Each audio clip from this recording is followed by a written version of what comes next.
you're so fine. I really wanna make you mine. Sit back and let's unwind. And we can take a bottle of some wine. Ooh.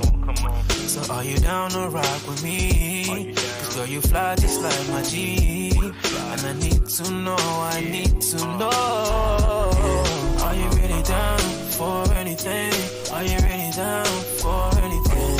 Are you really down for anything? Are you really down for anything? Are you really down for anything? Are you really down for anything?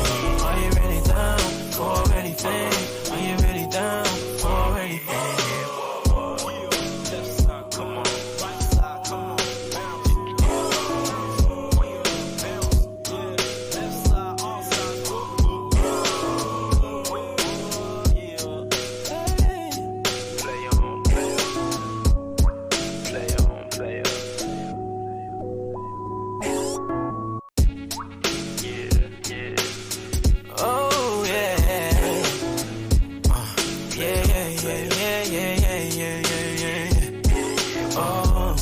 So fine, I really wanna make you mine.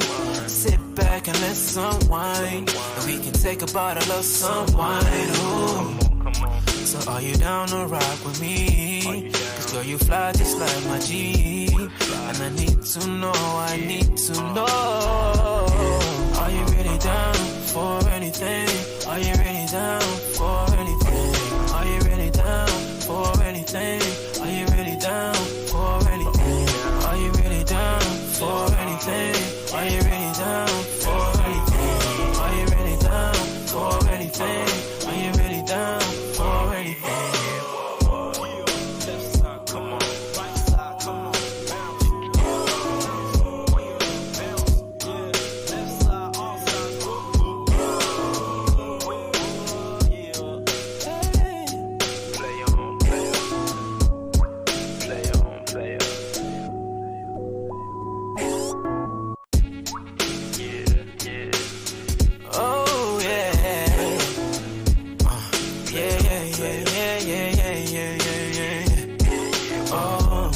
So fine, I really wanna make you mine. Sit back and let's unwind. And we can take a bottle of some wine. Ooh.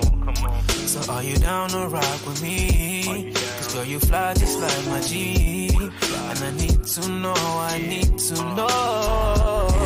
Are you really down for anything? Are you really down for anything? Are you really down for anything? Are you really down for anything? Are you really down for anything? Are you really down for anything? Are you really down for anything? Are you really down for anything?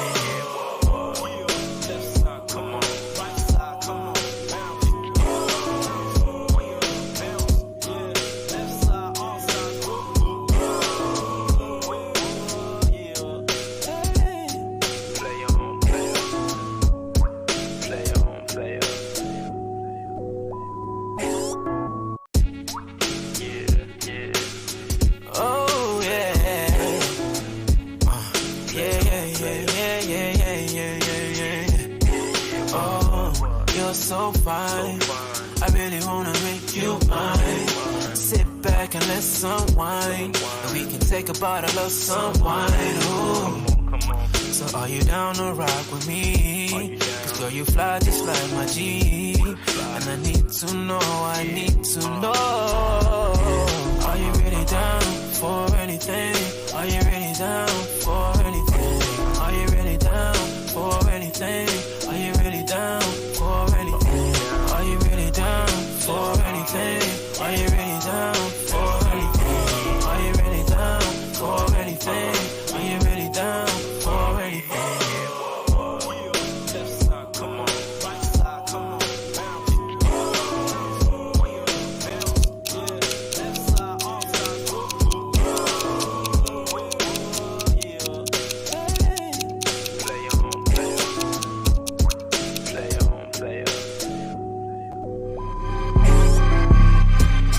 Does Kelvin.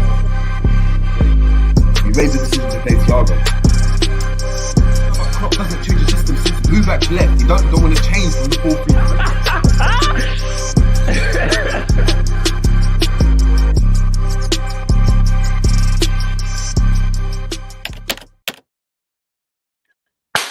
Boom, boom, boom, boom, boom. What's going on? What's going on? What's going on, people? We're back again on the Jerry James Show for another tactics board. As we already know, people, Liverpool managed to come out 3-1 victors after going down early against Bournemouth. Seeing McAllister obviously see a red card as well. Proper eventful game. But big up to everyone in the building. As we always say, please make sure you are smashing a like. We are en route to 100 million subscribers, people, and we're en route, and you guys are doing it, man. I don't know what you guys are doing. I don't know if it's is it me? Is it the content? Is it you, man? Are you, man, pushing it more? Whatever we're doing, the OGs and everyone, we've got to go and make sure we're keeping it up. We're keeping it consistent. So shout out to everyone. I hope you've had a great Monday. The weekend was decent from a Liverpool perspective as well. But there's, of course, there's still so much news to talk about with Liverpool. And we're going to do that. We're going to do that. But this show, you know, guys, I love this show because we actually get into the nooks and crannies of what actually happens on the pitch, what Klopp and Linders are doing, and why we're getting certain results and why we're not getting certain results. It's the tactics board. Love doing it with you guys. And yeah, let's get into it. I need to obviously check and shout out all the people in the building. Big up to Honesty from the off. Honesty's become a member. So shout out to Honesty. Massive appreciation. Listen, the memberships are going crazy. Shout out to everyone that's become a member. But Honesty obviously just done that right now. The link, actually, let me actually try to get that for you for anyone that wants to become a member. Because I believe you guys can't see it, which I don't know why that's the case, unless you guys can see it and you guys haven't told me. Let's go. Where is it? There we go. Cool. I'm going to put the link in the chat right now, people. So if anyone wants to become a member, please go ahead. As we can see here, the memberships, obviously, it's in the chat right here, people. The membership's right here, people. So the membership here is going to obviously give you early access to different types of content. We're talking interviews with pro footballers, ex-pro footballers, different variations of content, live streams, and access to any live shows. And yes, people, we are actually going to be going and doing live shows. And whether it's 10 people come or 100 people come or whatever, if you're a member, you get guaranteed free access, free entry. That's for any live shows that we do throughout the season. That's going to be massive as well. Another thing that you're going to go and have access to, people, is the official, and I've actually announced it. I'm not going to announce it right now. It's really good. The official Jerry James Show WhatsApp group. That's where everything's popping. The likes of Roms, G, Ish, Ram, all of us in that chat. So many more content creators, and that's going to be a direct chance for you guys to reason with us when we're watching the games. If we're not doing a watch along because we ain't got the 2K yet, you're going to be able to go and chop up the game with us. And you know how we are. We're still going to shout you out and reach out to you guys. That's massive. So for anyone that wants to become a member, it's there. Big up to K-Mac in the building. Make sure, obviously, we're heading over to the K-Mac channel. We've got Anfield Road in the building as well. We got Alexander They Lost in the building again. We got Honesty saying, big up JJ. It's not Szoboslai, it's Szoboslai. I could hear it. We got Ravi saying West Coast Sounds from John. Yes, of course. Big up to Streets Approved Thames. We got Outsider in the building. Big up to Outsider as well. We got Colin as well, another member. Shout out to Colin. We've got Ravi in the building. We got James Doherty. We got Angel 1968. We got Kalonji in the building as well. Great. And Ravi saying it here, people. You want great content, Jerry's your man, along with special guests. Exactly. And listen, the content's going to be crazy, man. But listen to the tactics board. Just to let you guys know, G is going to be turning up. So I need you guys to obviously smash the like. And yeah, we're going to get straight into it, man. Let's go and get the stats. And that's how we're going to go and do it, man. We're going to start straight off from looking at the stats. Of course, as reiterated, Liverpool ended up 3-1 victors against Bournemouth in a game that, you know, a lot of us we're confident Liverpool would win, but it didn't start in the way it should have. And, you know, a lot of us probably do have a lot of issues regarding that. Like, what on earth was going on? How could this happen? You know, getting 1-0 down against Bournemouth looked terrible. And then we managed to go and turn it around. So we're going to get into the stats right now, people. Just bear with me.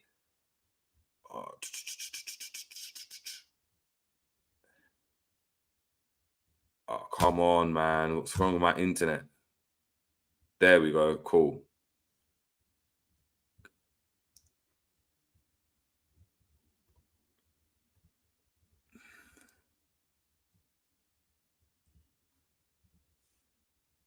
There we go, people.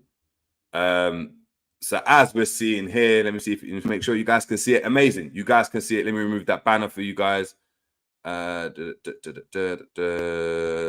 go. Cool. As you can see, people, yeah. So our starting lineup for the game, if we get into it, was, and if you guys remember, we actually got the lineup spot on. We actually got the line. Me and G got the lineup spot on for the preview. But it's Allister in goal. We had Trent at right, but with Ibrahima Konate and Virgil, the partnership at the back. Robertson starting at left back, with McAllister in the DM, Szoboslai on the right of a midfield three alongside Gakpo, who then yet again got a start in the midfield. Luis Diaz on the left, Mohamed Salah on the right, with Diogo Jota starting up front. So no real changes from the team that went up against Chelsea. Looking at the stats here now, people. Yeah, so stats-wise, I mean, Liverpool with a much, much better side in the end. Very, very actually good performance. If we're going to be honest, it was a good performance from Liverpool. Albeit there were some things that we will have to go and obviously talk about and address. And I think there were a few issues. I don't want to say a lot of issues, but a few issues that I think Klopp Linders need to address. We're also obviously going to talk about Endo and Endo's performance alongside obviously Szoboslai as well. But as we can see, people, the expected goals and the XG is actually on the left-hand side of your screens. It's 3. So at three goals expected to Bournemouth's 1.29 goals expected. Our expected assists were nearly at 1 expected assist to half an assist for Bournemouth. We had 65% of possession in the game to Bournemouth's 35. A total shots, totaling shots of 26 shots, 10 of those being on target and 8 off target for Liverpool, 8 of those shots being blocked. Bournemouth, on the other hand, had 13 shots in the whole game with 5 shots on target, 7 off target with 1 blocked shot. We managed to have 10 corner kicks in the game. So that's a really, really high number, knowing that, Liverpool are starting to, last season be one of the best teams from set pieces. I think we're carrying that on again. The likes of Szoboslai and Robertson being obviously over the dead balls in recent games been really, really good. And we know Trent, how good Trent is as well. 10 corner kicks to Bournemouth's 2. We had 11 fouls to their 13, 1 yellow card, 1 red card for McAllister, which obviously we're going to get into because, Jesus, the PGMOL, sorry, the refs, I just don't get it at the moment, man. I just really don't get it. But hey, it is what it is. In the game, we had 4 big chances. Bournemouth, in fact, had 3 big chances. 2 of our big chances were missed, with obviously all 3 of Bournemouth chances being missed. We hit the woodwork once, and that's through a header of Van Dijk. We had 1 counter-attack in the game, resulting in 1 counter-attack shot.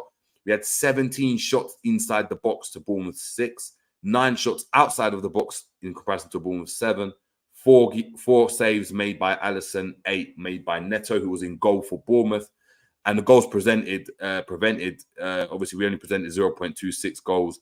Bournemouth prevented almost 2 goals more. So we could have actually won the game. 6-5-1, if it had not been for Neto and the defense of Bournemouth. As we're seeing here, we actually made 600 passes, so obviously doubled almost the amount of passes for Bournemouth. There's got some other stats that are quite interesting. So we won possession 137 times. No, sorry. We lost possession 137 times.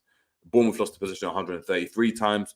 We won 64 duels. 20 of these duels were aerial battles. Bournemouth won 52 duels, 11 of those being aerial battles as well. We're seeing here, any other stats we need to get into? No. As you guys can see, we set up with a 4-3-3, obviously out possession, inside possession. We're going to obviously discuss that and talk about how we were obviously playing. Obviously, we got Dominic, Bournemouth, just to remind everyone, lined up with Neto, who played in goal. Max Aaron started at right back. Ilya Zabarini played at centre-back alongside Marco Sensei. And Milos Kerkez played at left-back with Joe Rotherwell and Ryan Christie, the double pivot, alongside Philip Beeling in the 10, Antoine Semenyo on the right, and Jaden Anthony on the left. So yeah, 100%. Need to see what you guys are saying about the stats from the off. Let's go now. We've got Boom saying here 10 corners and no goals. Out Dom on all corners. I agree. We've got Colin Blackshaw saying, can't believe Jota is starting over Darwin. Even after looking sharp in pre-season, scoring 5 goals, he's still treated like a bit part player. Jota to be good, just a good 70-minute sub if needed.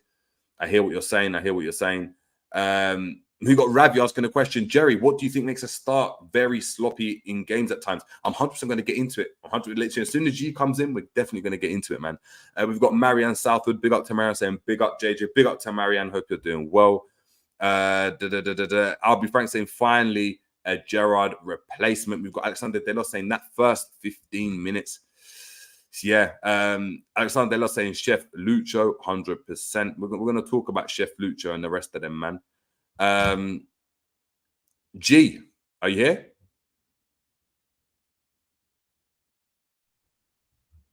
I don't know what's happened to G, people. I don't know what's happened to G. G's turned up, but it's like he's not turned up. So let's wait for G. G will come back. We'll wait for G to come in. The third thing I wanted to obviously go and talk about before we look at the stats, right, is, I mean, we looked at the stats, but the first thing I wanted to go and talk about is the way we're starting off games. Interestingly enough, against Chelsea, we started the game really, really well. Really, really well from an attacking standpoint. Really pushed off the mark, got an early goal, could have got a second goal through Salah, as we will remember, that was just marginally offside. In this game on Saturday, we started really, really badly. And I think we really didn't know how to go and play at the back. Now, we understand, like you guys probably know, we've spoken about Liverpool's issues when trying to play at the back and progressing in the first phase. The first phase has been an area that's been very difficult for Liverpool because we've been a team that's been very direct for so many years.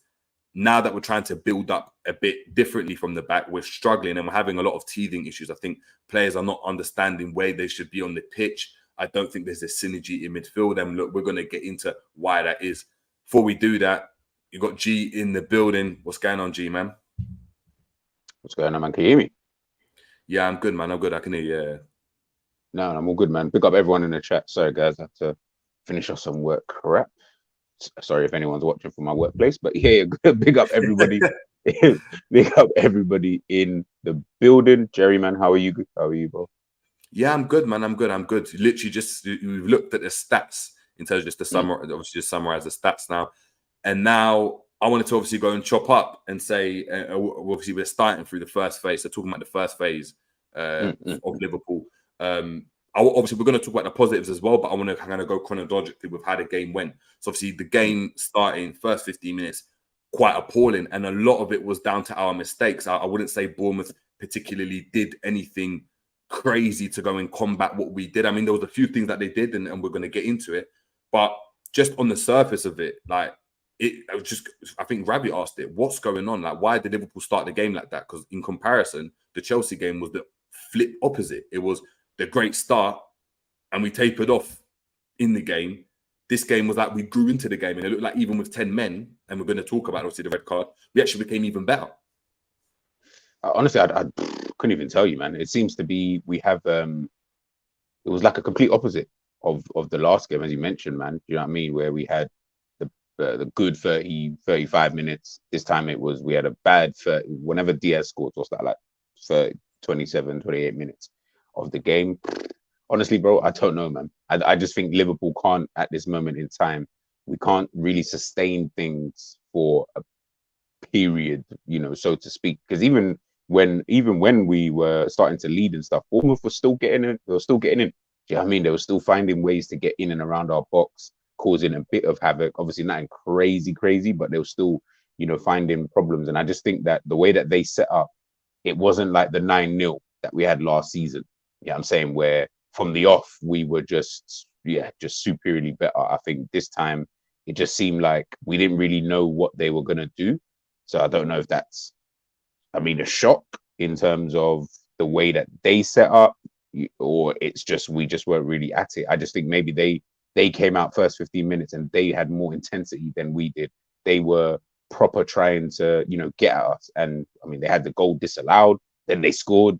Yo, listen, man, for that first 20, 25 minutes, yeah, they were looking like if they score one more, it's, Liverpool would have to keep scoring as many as possible, to, get us away from the game. But I think, yeah, we just look vulnerable. In that first 20, 25 minutes, man. Yeah, 100%, man. I think it's weird, and obviously I'm just gonna go straight away and get into why I believe we were obviously moving vulnerable. This was obviously in the 3rd minute of the game. As you can see, we're obviously trying to build up through the back. So obviously, Allister passing the ball into Van Dijk. We're seeing here, obviously, Van Dijk getting the ball. And what Liverpool have tried to do, which is really, really interesting, is we've tried to overload their left back. So if you guys can actually see in the top right-hand corner for Liverpool, we've actually got a 3v2 going on there. And as you can see, their DM's actually having to get across because their left back at the moment, like if we could get the ball over there, and I think you can see that's a tactic that Liverpool have kind of tried to implement many, many times. We're using Van Dijk and Salah, is using Van Dijk to go and spread a ball and be very, very direct into those areas. What doesn't make sense to me, though, is first of all, why that pass wasn't played by Van Dijk.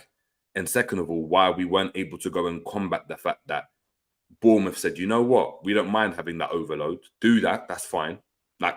Do that. We're going to go and try overload you in the midfield. So what we sacrificed in trying to do a 3v2, as you guys can see in the top right-hand corner, they countered that with having a 4v2 in the midfield areas, knowing that we're going to try and build up that way because we've got the likes of Trent coming inverted and McAllister obviously being there as well. Bro, honestly, I'm just busting up because when I'm looking at that, like everyone can see on their screens, like, look, you said it perfectly, and I advise people to go and listen to what you said. I think it was on the last tactics board that we did, talking about when we split in terms of like the centre backs and stuff like that. Because obviously prior to, I think just before Van Dijk even gets the ball, obviously you had Konate kind of in that same position. Obviously Van Dijk, same position. Robbo was a bit further up just before obviously he's kind of run back to try and, I guess, be an option, so to speak. For me, playing that ball to Salah, I don't even think he even had the facilities to do that at the time. Maybe he just didn't have his head up or whatever. Honestly, I really just don't get the way that even the 3 centre-backs, so to speak, how they're positioned. The gaps between all 3 is alarming, in my personal opinion, because the reality is the only way you're going to do that is if he's got enough time, which I don't think he did, because obviously this is all freeze frame. So we're not looking at the pace that Bournemouth were actually pressing us, which was quite, intense at that moment in time. So he might have just not had the time, which I'll allow. You know what I mean? Maybe you just thought the easier pass right now would be into Trent. Maybe that's what he's been told. Get it into Trent, and then maybe Trent. I think to talk about, sorry to interrupt, I think that pass into Trent has to be done because they've overloaded the midfield. You need to try draw them in even closer to then use Konate as an outlet or use someone else as an outlet or allow Trent to go and spin and get in beyond. I think if you go and play that pass to Konate, as you guys can see there, you got Billing who's pressing Trent, who eventually actually wins the ball. You can see the one that's like the Bournemouth player, I think that was Anthony. He's already sprinting at Konate. Like, this is a freeze frame, but he's sprinting at Konate. So unless Virgil van Dijk plays that long ball, and that's 3 minutes into the game, which Liverpool are trying to impose themselves on the game in terms of possession. So they're not going to want to go and do that first couple of minutes. Because if that ball's cut out, if it's a header, do you know what I mean? Then they're already winning their battles and they're getting on. We're giving away the ball in the 3rd minute and we're not trying to go and do that. We have to, anyone that plays in that position has to expect and be comfortable to receive the ball back to goal like that. So I think that pass has to be made because remember, Trent in that situation can bounce it back into Verge, he can bounce it into Alisson, he can bounce it into Konate. He could do so. He actually has options in front of him, as well as he needs to have the ability to go and turn out and be able to try and play out pressure. So Yeah, he does. And well, I'm gonna assume we're gonna say that he does have the ability. Obviously, he ends up losing the ball and stuff like that.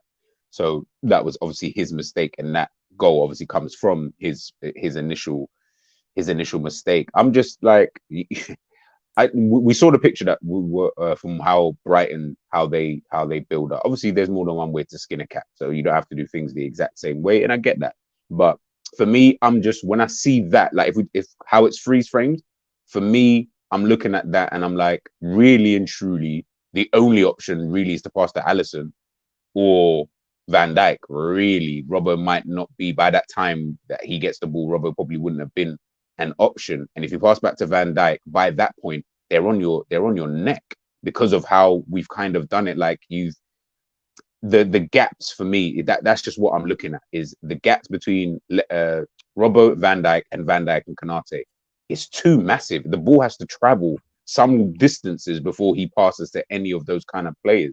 And I'm looking at that thinking, if he's got to do all of that, now I'm not saying he can't pass the ball. Obviously, the ball's going to travel relatively quickly, so to speak. But if he has to pass the ball over these long distances, all you're doing is giving Bournemouth enough time to get there, to get to Konate, to press Allison, to press Van Dijk, to obviously Robbo's kind of, let's say he's kind of out of this because there's already two players there, so he's not going to necessarily be an option. I feel like it pins us back, but it's the gaps, man. Like I'm just like you showed last week when we saw how Brighton did it. This gap does not exist at all. Yes, they'll have obviously whoever plays, I can't remember who plays in that DM role now, where they will receive the ball under pressure and still be able to pass. There's a few of them, yeah.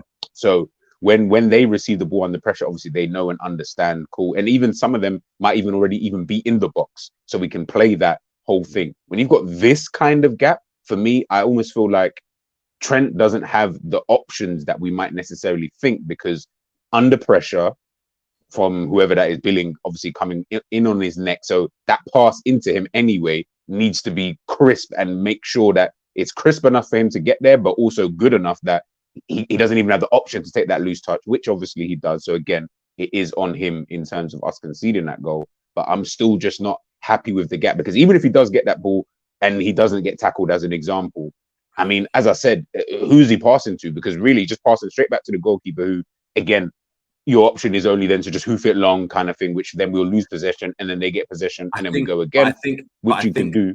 But that's what I'm saying. But I think that's what Liverpool are trying to do. So in that instance, is if Trent, McAllister can't play out of that situation, where's the hoof ball gonna go? Into the 3v2. Yeah, that's what I'm saying.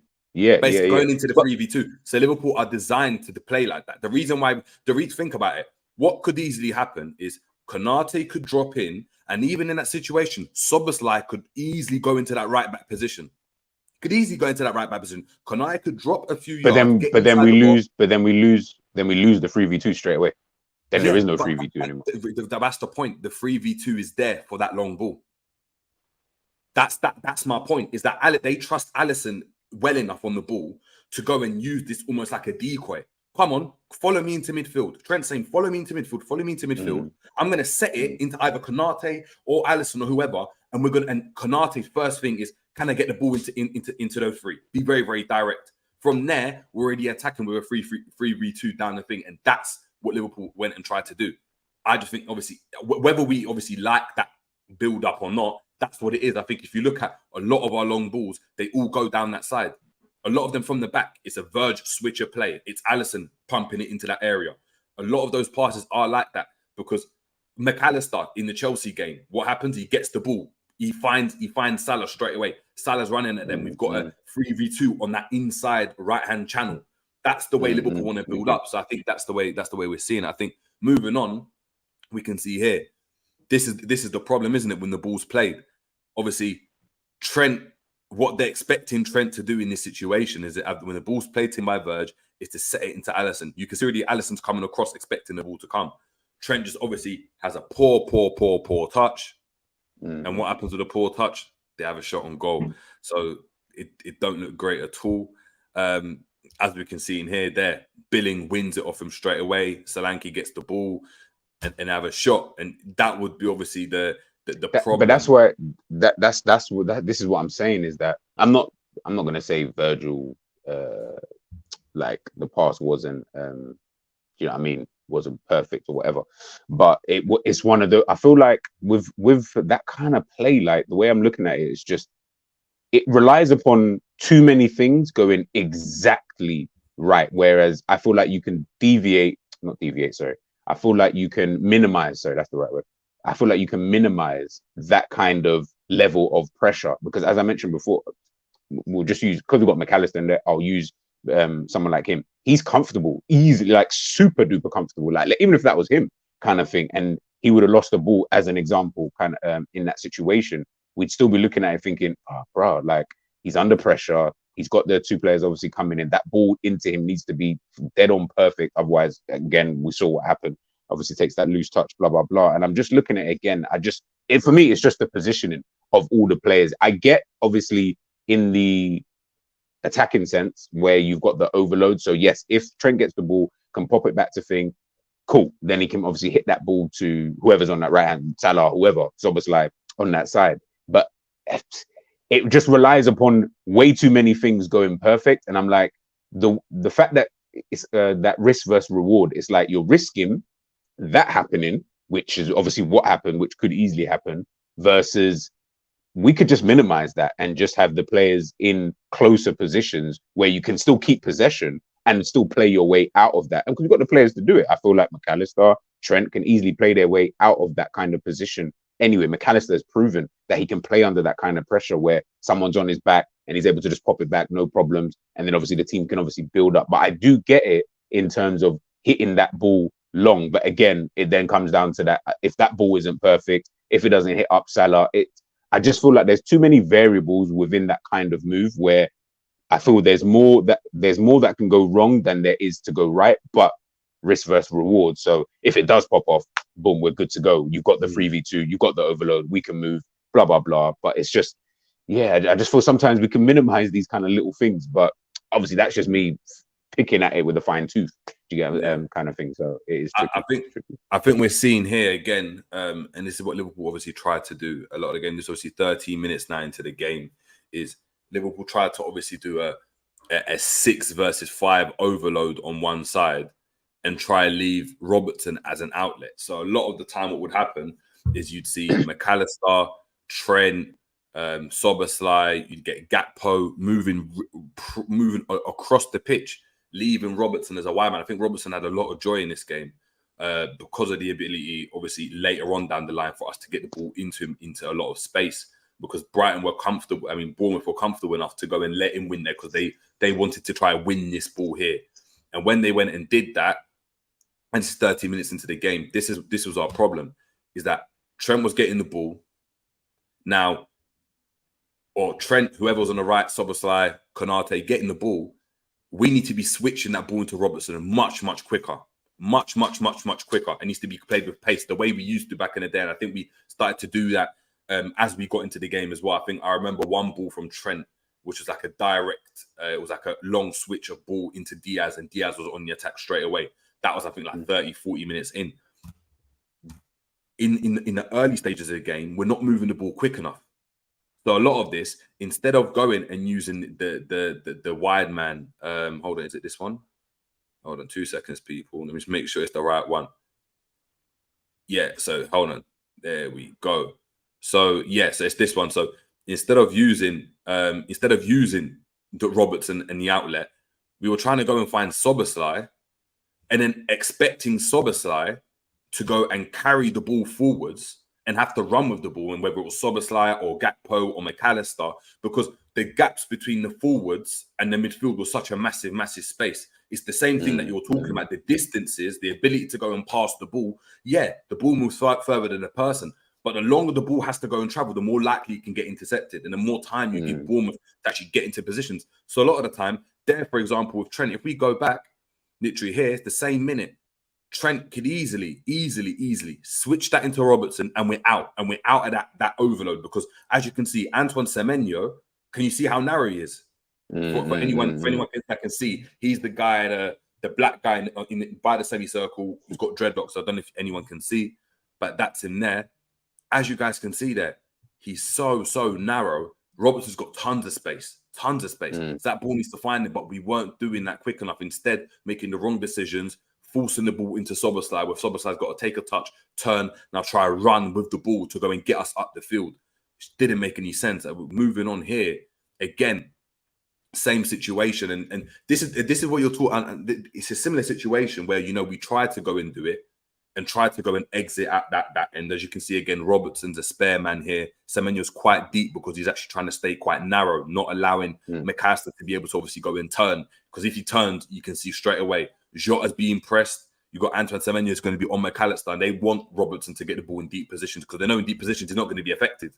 So in that state, let him have the ball there. That's fine. McAllister, I know we spoke about obviously him being like really, really good on the ball and showing that you can be able to go and do that. He wasn't great in that first half. I'm telling you, he wasn't great in that first half. He gave away the ball a lot. We're seeing here, this is what happened straight away. Balls popped into Trent, into McAllister, trusting McAllister. Like, what happens? They step on him. They press up on him. As soon as they press up on him, we actually lose possession here. And again, it's us not taking care of the ball in these situations. Now, I don't want to say this is a Klopp issue because it isn't directly a Klopp issue. Klopp isn't the reason why, McAllister's not dealing with that situation better.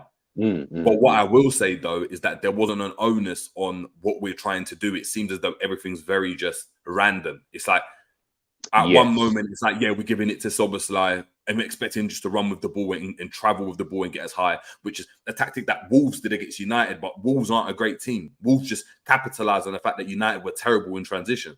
We're trying to go and do that. And then the next moment, we're giving it to McAllister and looking for him to deal with the ball where he can't. And unfortunately, we go and lose the ball instead of saying, you know what? We know that at every moment there's an outlet. Robertson's the outlet. I'm just going to first time hit the ball into Robertson. I remember Liverpool used to do that a lot. The ball would come rolling and Trent would just smash it, and Robertson would just get the ball.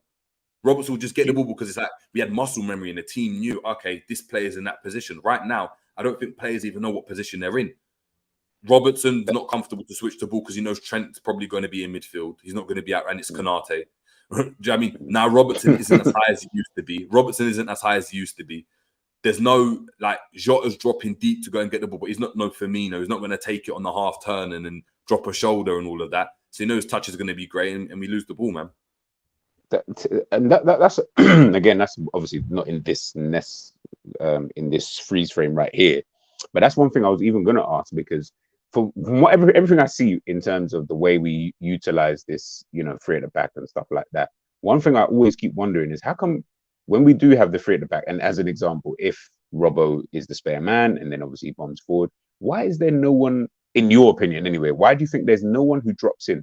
We don't have someone who's comfortable dropping in at that centre back position, so that you can actually, if Robbo is going to be, obviously we've got the ball, so in this situation, so I don't necessarily mean right here, so to speak, but from everything I see about teams who do want to play with three at the back, they always have someone dropping in regardless of whether we're on the attack or not, kind of thing. It's just more for that level of security, so that if you do have one man, i.e. the left centre back or the right centre back, who does bomb forward, you're still kind of assured back there, so that when you do lose the ball, you're not in this situation where Robbo's so high up. So really, you're actually only really defending with 2 plus Trent if he's there in that position, or McAllister, whoever it is in that position.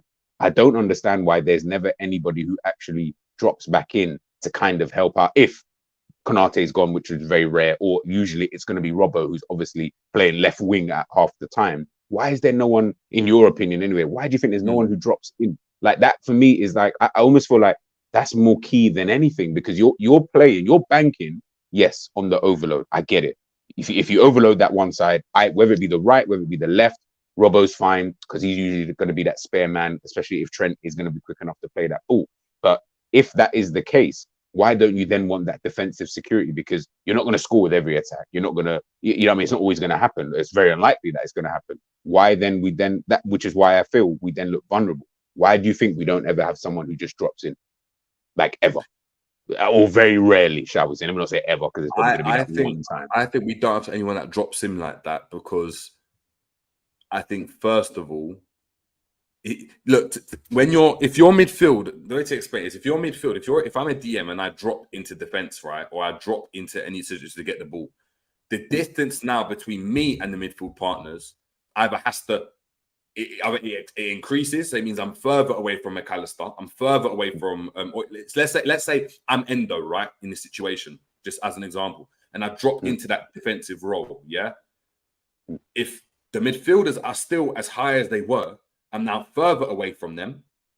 I'm now further away from the defenders, from the midfielders, which means there's a gap between them, and essentially I become obsolete because the whole point of me dropping into that position is to be able to go and say, you know what, I'm going to go and link and I'm going to try and do this and dictate from a deeper position. But the team as a whole has to drop deeper. So that means where Salah is, Salah's got to drop deeper. Where we want Diaz, and Klopp wants them to be very direct on the last man. That's why I want you to start Gakpo. I want you to start there and then drop off. If that's the case, the whole team has to drop it. It means we can't do that. I think what Klopp's doing is saying, we want to be high as a team. We want to be able to press high, defend high, attack high, and stay as high as possible. Hence why we do the high line and all that type of thing.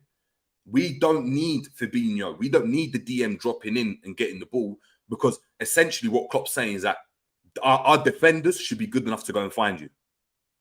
Don't cheat. Don't do the easy thing for them by coming mad deep to come and collect the ball the way Busquets used to, which was mad easy. But it was a different system. He comes deep. So does Iniesta and Xavi. And they're doing 1-2s on the edge of their box. Like, if you look at the Brighton still, Brighton's midfield were close. It was like you had Dahoud and Gross right on the edge because they're like, we're going to build up together as a unit. Liverpool don't want to, they want to do that, but they want to do that higher. So if it means, because think about it, if I drop deep as a DM to come and collect the ball off Virgil, but I've still got Szoboslai and whoever else is playing in midfield, Gakpo, mad high, right? Mad high. Like, I'm going to have the same issue that Virgil's going to have, and I'm still going to have to play either a long diagonal ball into where the overload is, or I'm going to have to go and run with the ball and travel with the ball. Do you think we're almost caught in between the two? Because it seems like it's almost like you're trying to play possession, but then you're also trying to do the, as you mentioned, the long ball and into obviously Salah in space, or Diaz obviously might be in space and stuff like it becomes very direct. I almost feel, you mentioned it just a minute ago, we had that muscle memory before, the way we used to play, in terms of this player knew where to go, blah blah blah. And then I'm looking at it and I'm thinking, you almost look like you're caught in between two tactics or two kind of different styles that you're trying to implement. It's almost like you're still trying to be that same direct team, which is fine, not a problem. If you got the player, you think you got the players to do it.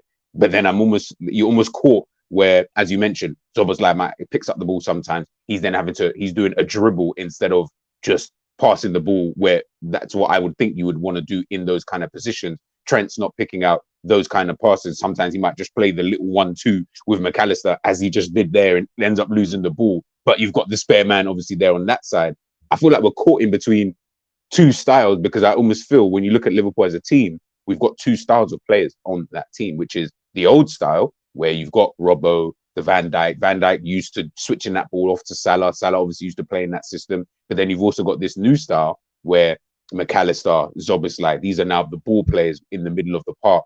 Trent can obviously play a bit of football as well.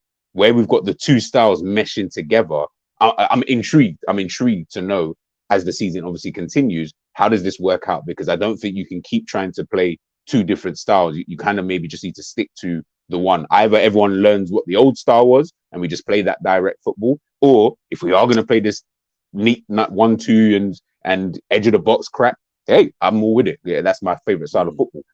If we're going to do that, then as you mentioned, going to need to drop deeper. Them spaces can't be as big as they are, because we end up risking, not always, but risking losing that possession. But it just looks like we're in between the two. That's what's baffling me the most, bro. Interestingly enough, think of the DM that we've got rid of, right? Yeah. In Fabinho, and look at all the DMs we've been linked with since. So that Decore, Lavia, Endo even. When you look at the compilations even of Endo, what does he do, or what are one of his strengths when he goes and gets the ball from a deep position? You can drive with the ball. I guess like to drive with the ball, yeah. Drive with the ball. So that's why Liverpool are interested in looking at Lavia. That's why they're looking at someone like a Doucouré that can do that. That's why they're looking at a Caicedo, because Caicedo, like, he's not like Endo on the ball. Do you know what I mean? Enzo Fernandez, sorry. He's not Enzo Fernandez where he's spraying passes and all that type of stuff. Yeah. He's not a Busquets and he's not like a Paina. This brother's like a all-action type of, I get the ball and my passing's not going to do this, but I can carry the ball. I can carry the ball from the situation. So what it is in that DM is they want someone to be able to go and give me the ball. Man's pressing, he just spins out of there. Does a 1-2 and gets out of there, but then he can go and carry the ball up to the second phase where he then lays it off to a Szoboslai, a McAllister, a Gakpo, whoever's there to then go and play. I hear it. When it works, and when it works, and when it has worked, great example is look at the obviously McAllister thing was different. Yeah, actually, no, it wasn't. McAllister against Chelsea. The ball's popped into him by Alisson. He does a touch here, and the man's coming, and he dinks it inside again and beats that man, that press. Then he goes and plays the pass into Salah, where we go and have that chance where Diaz scores. That's what Liverpool are looking for. They're looking for a DM that can also go and get out of those positions. And it doesn't have to be the best pass, like the most, like, obviously that was a great pass from McAllister. What they're looking for is that guy to then offload it, but he needs to be able to go and do that. We missed that through Gini Wijnaldum, because Gini Wijnaldum used to do that for Fabinho a lot.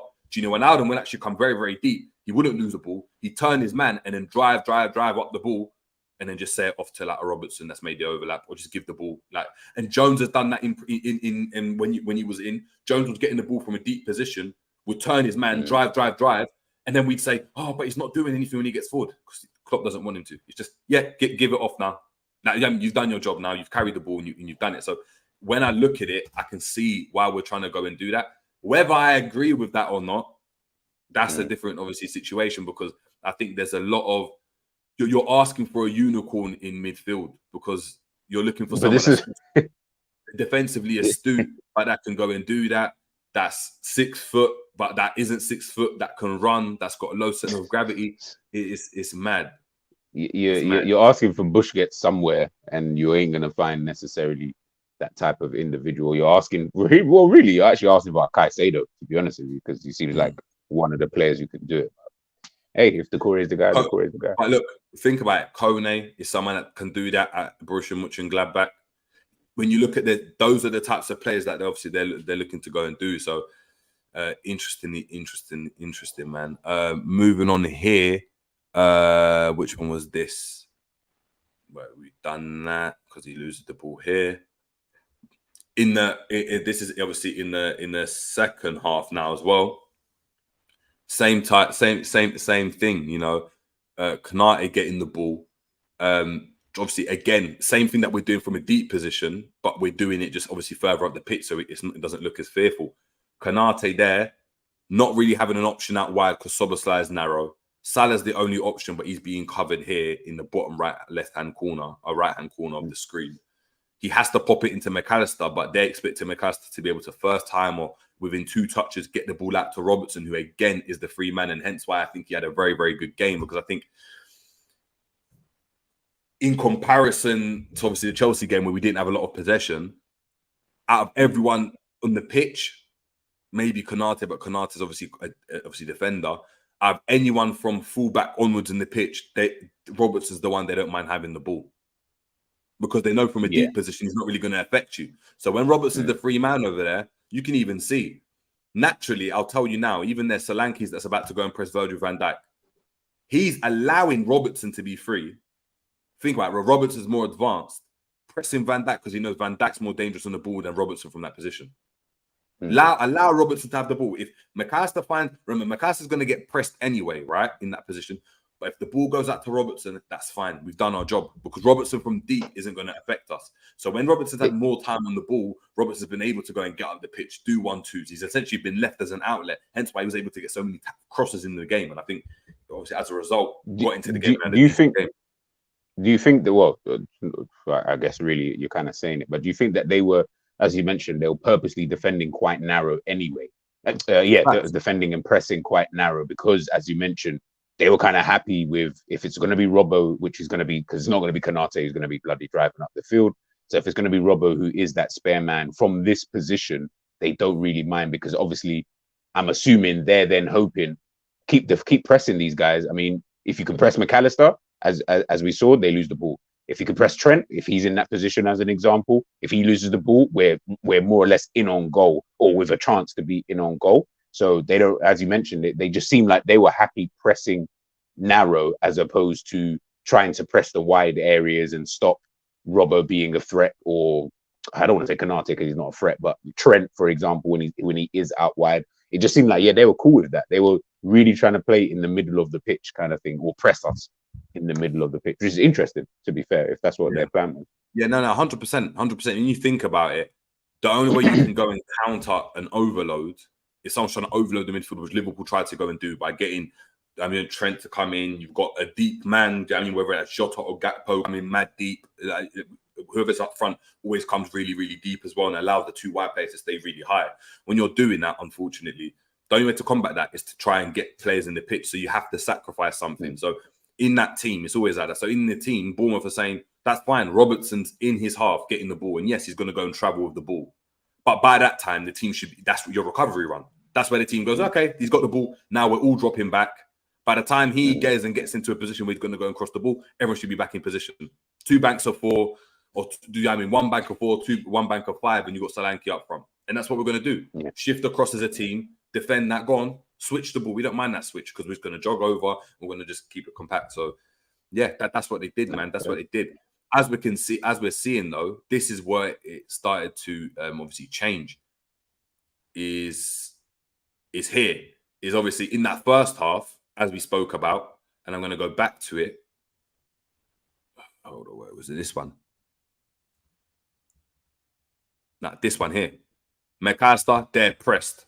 Hasn't really gone and recognised he's got to try to turn out of that position, whether he can or not, and obviously play Robertson that's not in shot. Here we're seeing straight away what happens with McAllister. Better touch, better second half in that game. Obviously, and obviously better. He was just better after that first 20 to 25 minutes.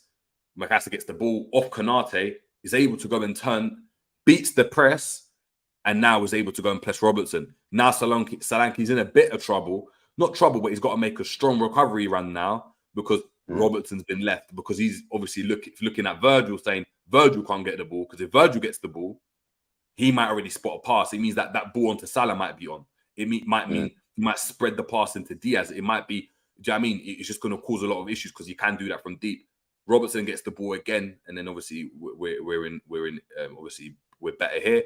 I think in that first half as well, we were seeing a lot of the time Szoboslai was being given the ball and being asked to actually drive with the ball and run with the ball. And I think we saw there were benefits to having Szoboslai do that. I think he showed a lot of his qualities, but as a team, it wasn't effective in that first 20 minutes. So just because a Breda can do that and can get on the ball and has got the skill to take on a man and do all of that, it doesn't mean you're effective. I think there's loads of players in a Brighton team, or not even a Brighton team, a Crystal Palace team, that can get the ball and take on their man, but they don't really do anything in the game. I remember Chik Kouyaté for Crystal Palace used to do that a lot. Used to get the ball and drive with the ball It's not like you ended up at any top team because that doesn't mean anything. So Szoboslai was doing that. We're gone. No, I was going to. I don't know if you're going to continue that, but I was going to ask you, like, in regards to Szoboslai's role, like, how did you kind of see it in a sense, in the positions that he was taking up, like, for example, position here, and just various other positions, obviously, in the game in itself, like his whole role. Obviously, we saw all the Gerrard's comparisons, and I think someone even mentioned in comment we found our new Steven Gerrard, based off a game against Bournemouth. But yeah, I just wanted to know, how did you kind of see that in terms of his role within the team, in this game anyway, specifically, and just him really moving forward? Yeah, I think Szoboslai's was an interesting one because it's like I was saying in that first half, in like you showed his quality because he's and these are individual qualities, so they're not qualities that necessarily were emerged because he was tactically great. So great example, if you had Henderson in that position, if you had Elliott in that position, if you had put Jones in that position, whoever, the result might have not been the same because they haven't got the same qualities. So they're not as powerful as they're not powerful runners. They haven't maybe got the same stamina. And we saw even here, if I go back to that shot here where Szoboslai goes and gets the ball and Trent gives it to him, he actually loses the ball here. He actually loses the ball.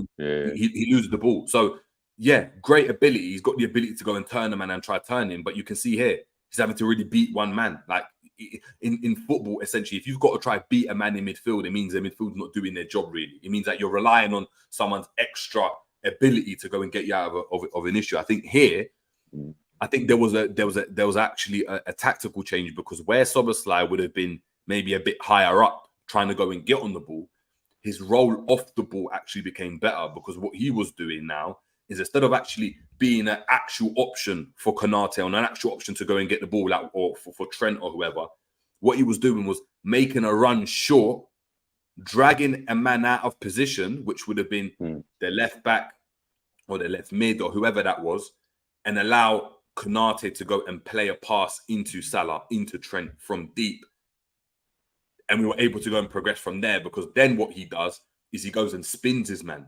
So as we're seeing here, Szoboslai makes a darting run short to go and get the ball.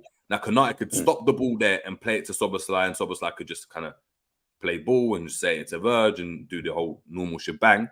Or what can happen is, as Konate plays that ball, Szoboslai spins in behind and spins in behind the guy that's pressing him. And that's what happened a lot with Szoboslai. He would do that spinning behind. Salah then sets it into Szoboslai, and Szoboslai's now on the attack. And now Szoboslai's already got a run on his man, and then you're allowing Szoboslai to progress with the ball without having to try beat his man, because he's already done that with movement. Now he's got space in front of him. And I think in that second half, what you saw from Szoboslai, there was space in front of him to go and attack. And I think that's the benefit of having a Szoboslai over like a Henderson or over like an Elliott as an example, because when there's space, the way he can go and attack it with his threat through, with shots and stuff like that, and his powerful running means that it was quite effective. So we saw that here with Szoboslai. I think just moving on as well, I think Szoboslai had, looking back, he had a good game due to the fact that he offers more in that role than what we've had before. So what I mean by that is, we've had Henderson in there before, where he might have had the running, but may not have had the quality, wouldn't have taken the shot that got Jota the goal, wouldn't have necessarily been able to go and tap it past two players down the byline. I know it was a poor delivery into the box, but regardless, and do that. He's still going to have to go and do that role, because that's what's required of him. You're still going to have to see him go and cover that right back spot at times, because Trent's coming inverted. But we're seeing that's what happens when you've got a bit more quality. And I think he was so all action that I understand why people were happy with that performance, because even though we were 10 men, it seemed as though we were still on top. And I think he was a massive part of that, because I don't think Gakpo was great in midfield again. Like, if I'm being honest, bro, I didn't even. I'll be honest. I didn't even notice he was playing. I'll be super honest. I forgot at points in the game. I was like, "Oh, snap! Gakpo's still here." All right, fair enough. Exactly. And then obviously Allister didn't have a great game. I think he was decent, but he wasn't like, it wasn't a great, fantastic game. So I know. What are your thoughts on Szoboslai? It's quite interesting. Yeah. Like, I agree. I think he had one of those all action type of games. Listen, look, me, you, Roms, we always we always talk about it in the group chats when we're talking about when we get these type of players, what they then turn into in terms of what they then become here at Liverpool. So they become these kind of just runners, because effectively that's what he was doing. He's got the quality that's he's like Thiago in terms of, not in terms of this playing style, in terms of the type of player. You get those kind of players in, you teach them how to run and whatever, and you teach them how to, like, be them kind of guys. But then what we're then banking on is that individual quality that they do possess. Szoboslai, fantastic player, in that attacking third, can take shots from outside the box, has got a decent delivery as well. We've seen with some of the corners that he's taken, kind of thing, where they've been quite dangerous. So in that attacking third, then 100%. But when it does come to just the overall game, you know what it is? I think it's just more something I say a lot: expectation versus reality. My expectation of Szoboslai is not this, but the reality of the situation is, if he can do it and that's what's required of him, then he just got to run with it, kind of thing. Obviously, I don't want to see him in these positions. I don't want to see that, because for me, I just feel he becomes quite, he himself in his own individual role becomes quite non-effective in terms of what he can offer the actual team in that attacking third. But for the team, he's got the stamina, he's got the work rate to be able to get back, help out, and etc. etc. Basically, he's Henderson, just with a lot more technique and would I say a better football IQ in the attacking sense as well, because Endo still, as much as we cuss him, his football His IQ IQ is was very pretty high. decent. Yeah, Yeah, to in be able terms of to understanding. play to the level that you are with Yeah, your 100%. ability when you're not the fastest, not the strongest, ain't like got the low center of gravity. You got to have an IQ on you, man. You have to. And that's why I say I think we saw Henderson in his last few in this season. Yes, the stamina wasn't there, the work rate wasn't there, so we all got onto him for those kind of things. But his IQ is actually pretty decent when you think about his overall career. But yeah, I just feel like you've now got someone like Szoboslai, who just really the younger Henderson, just with a lot more technical ability in these kind of areas. So it's more. I said this on my match reaction. That's just more of a me problem in terms of how I feel the team could be playing and where I would be slotting in someone like a Szoboszlai in terms of his role. But then there's other moving parts to that in terms of position and stuff like that. So yeah, man, it was a good performance, man. You really could say. I do think people are overreaching with some of the. I get it. I fully get it in terms of some of the things that people are saying. But I feel like then people are getting a bit confused with what his actual role is with then their comparisons. But listen, it was a good performance against Bournemouth. Let's hope he can obviously bring that Newcastle. Yeah, that he brings that against Newcastle.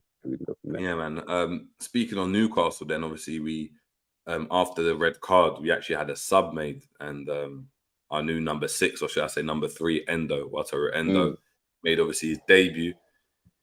Chat to me, man. Chat to me, because you're not as convinced on his debut as I was when we were chatting about it. So I wanted to obviously bring that to the fore, man, and have that discussion here, because there's been mixed, I guess, perceptions on what Endo did in that game. I know it was still like 20 minutes he played. It wasn't anything crazy, but there was mixed perceptions on the difference he made or how he goes and fits into the team. So I wanted to kind of address that and see what you're saying. Yeah, you said it right there. The perception, like not you specifically, but some of the perceptions was they never. I just feel like with this fan base, there's never a middle ground. Like there's never just like good. Do you know what I mean? There's always, oh my goodness, or he was shit. Like there never just seems to be the level-headedness, like, you know, from people when they're judging players and performances. But yeah, I think do I think he made a difference? No, I don't think he was that integral to what we did when we had 10 men. I feel like you could have put anyone in that position, and not to say they would have had the same result, but he wasn't integral to us moving forward once we did have 10 men. I do feel that when he did play, again, nothing special, but he didn't do anything wrong, so to speak. Like there was nothing I looked at and thought, other than, and I can only put this down to only training for the one day, or being here for one day, or whatever, the pace of the game. But again, being here one day, being thrown in. I mean, Klopp must have thought that you were clearly fit enough anyway to be thrown into that kind of situation. Otherwise, he could have put someone else in there. But yeah, that was probably the only thing I looked at and was like, okay, in transition, you do look a little bit, okay. But again, I will put that down to just purely not having the time here. I'm hoping by the time we hit Newcastle, I'm hoping I don't even notice that. But that was probably the only thing I noticed with him. Showed himself for the ball quite a lot. I can tell he's got that. It's almost like at times he almost forgot that we were playing with 10 men, because I can see that box-to-box nature coming into his brain. He picked up the ball. I remember he popped it out wide to the left-hand side. I can't remember who was on there at the time. Popped out to the left, and he's making a darting run forward. I'm like, but the thing is, he's got to. No, but if he does, but the thing is, if he does that run, when he did that run, the gap. There was no one else there. Like there was literally 0 people there. It was just him. I know, so I was like, okay. That's what I'm saying. But this is the problem with the Klopp system at the moment, is that when you've got, we saw it. Fabinho had to do it sometimes last season. Whoever plays in DM, I remember Endo doing it. If I've popped the ball into you, and our forwards are so narrow and so wide that Robertson ain't got an issue, the only way we can go and try to keep possession in that forward line is if I make a dart in one. And even if I don't get the ball, you can then come inside and play the pass. I mean, you can rotate positions. There's nothing else you can go and do there, because if you just stay there as an option, then that's even worse. Keep possession. No, but just keep possession. You don't have to move forward. Just keep possession. I don't need you to go forward. But Liverpool want to keep possession high up the pitch. That's the problem. That's the problem. Liverpool only want to go and keep possession high up the pitch. They don't want to keep possession at the back. Hence why everything goes around the sides. And if we're going through the middle, it's very, very quick. So if he gets the ball and he's like, yeah, I've got the ball, he's looking at it and saying, I know there's a gap, but Robertson should be good enough to go and find Konate, find Virgil, find whoever. I don't need to be in this situation right now. He can go into that situation because I think he's popped it off into Robertson. Robertson ain't looking like he's going in beyond. He wants to come inside. If he comes inside, he's coming into my space. So I need to move somewhere. So that's where the rotations are. But obviously, we're not used to it. Hold on. We got obviously Ram in the building here as well. Shout out to Ram. So obviously, we're obviously going to go and discuss this. Yeah. Well run, Ram. Big up, man. Then big up. Yeah. So obviously, in hindsight, you're saying decent performance, but you're just waiting to see the Newcastle game, basically. Yeah. Effectively, and it's difficult to judge him on that game. Like I couldn't judge. I don't want to judge his performance, good or bad. I don't think it was either. I just think it was just a performance kind of thing. He did a job. He did what we kind of needed. In that situation, we were down to 10 men as well. Yeah, I mean that's not ideal circumstances that you want someone, a debut player, to be coming into that kind of position. So it's difficult to then say, yo, yeah, this is good, this is bad. That's why I'm not judging him at all. Like, I wouldn't give him a rating. I wouldn't say anything. I'll just be like, yeah, he came on, he was there, he played a position, and then we just kind of move. I think if he starts against Newcastle, which from the reports I'm seeing today, should be that's probably going to be the thing. If he does start, then yeah, that's where I'm like, okay, let's judge you against the team, especially a Newcastle team. From what I saw against their game against Manchester City, yeah, that midfield battle is going to be super interesting, like super interesting. But yeah, we man saying yeah, Ram, what are you telling me? Then chat to me. Obviously, you've come in late, but obviously we're talking about Endo. What did you make of Endo, but not necessarily Endo having a DM in the team in that last 20 minutes or so? You know, one word I'd say is reassuring, isn't it? At least having a defensive-minded player there. I've been of the feeling of, I'm not keen on McAllister playing as a DM. I'm not keen on Trent playing as a DM. But having an actual defensive-minded player in our midfield is actually something that we missed against Chelsea, because even though Mac balled out for the first 20 minutes, once they started playing their football and getting around our players, you saw that he started to struggle defensively. Like his reading of the game, not there. And the defensive acumen he has, he just doesn't possess it. But that's not his fault. He's not that kind of player. He's a double pivot kind of player where he has to have a destroyer next to him or someone that is more defensive minded. He's more of a ball handler, keeps the ball, wants to make things tick, wants to pass it around, find the odd cutting ball here and there. But seeing Endo play, I mean, like I said on Kopish, I wasn't a massive fan of him, of us getting him. I think he's a steady Eddie, in my opinion. But I was going to ask you, what are your thoughts? Because obviously that's your areas of expertise. Like, so I should have really asked you first. Like, how do you view in terms of this kind of signing? Obviously, you said there already you wasn't really a fan of us signing him. Is that? Like, why would you not be a fan? I'm not opposed. I'm just asking. As in, like, the way I see how our team is meant to be structured with two, and the way that it's structured now, we need to have two very good DMs fighting for a position. Now they'll fight it out, and whoever's worse than the other one is backup. That's how I see it. It's like how I saw when we signed Jota. Jota was meant to be the guy that tries and challenge the first team, and he did, because he kept on scoring goal after goal after goal. And people were even calling for him to start ahead of Firmino at the time. I am the exact notion that this should be the same exact situation. And for me, look, I have a personal feeling, personal liking to Endo. Obviously, he plays for Stuttgart. He played well for Stuttgart for a couple of seasons. But the level between Stuttgart and Liverpool, just two completely different levels. And he was more of the guy that was playing in that midfield that was slowly declining. He was part of a team that was declining. We're looking to go back up. So it's a completely different kettle of fish for him. And if you look at just the variables of whether he's going to succeed or not, is looking like it's going to be against him, because different club, different country. You could say sort of similar style of play, but we get countered far too many times. He get pressured all the time, as in he's got man next to him. helping him out because Stuttgart get pressed all the flipping time. With us, we're normally at the other side of the pitch and there's a lot of tracking back. He doesn't really do that often.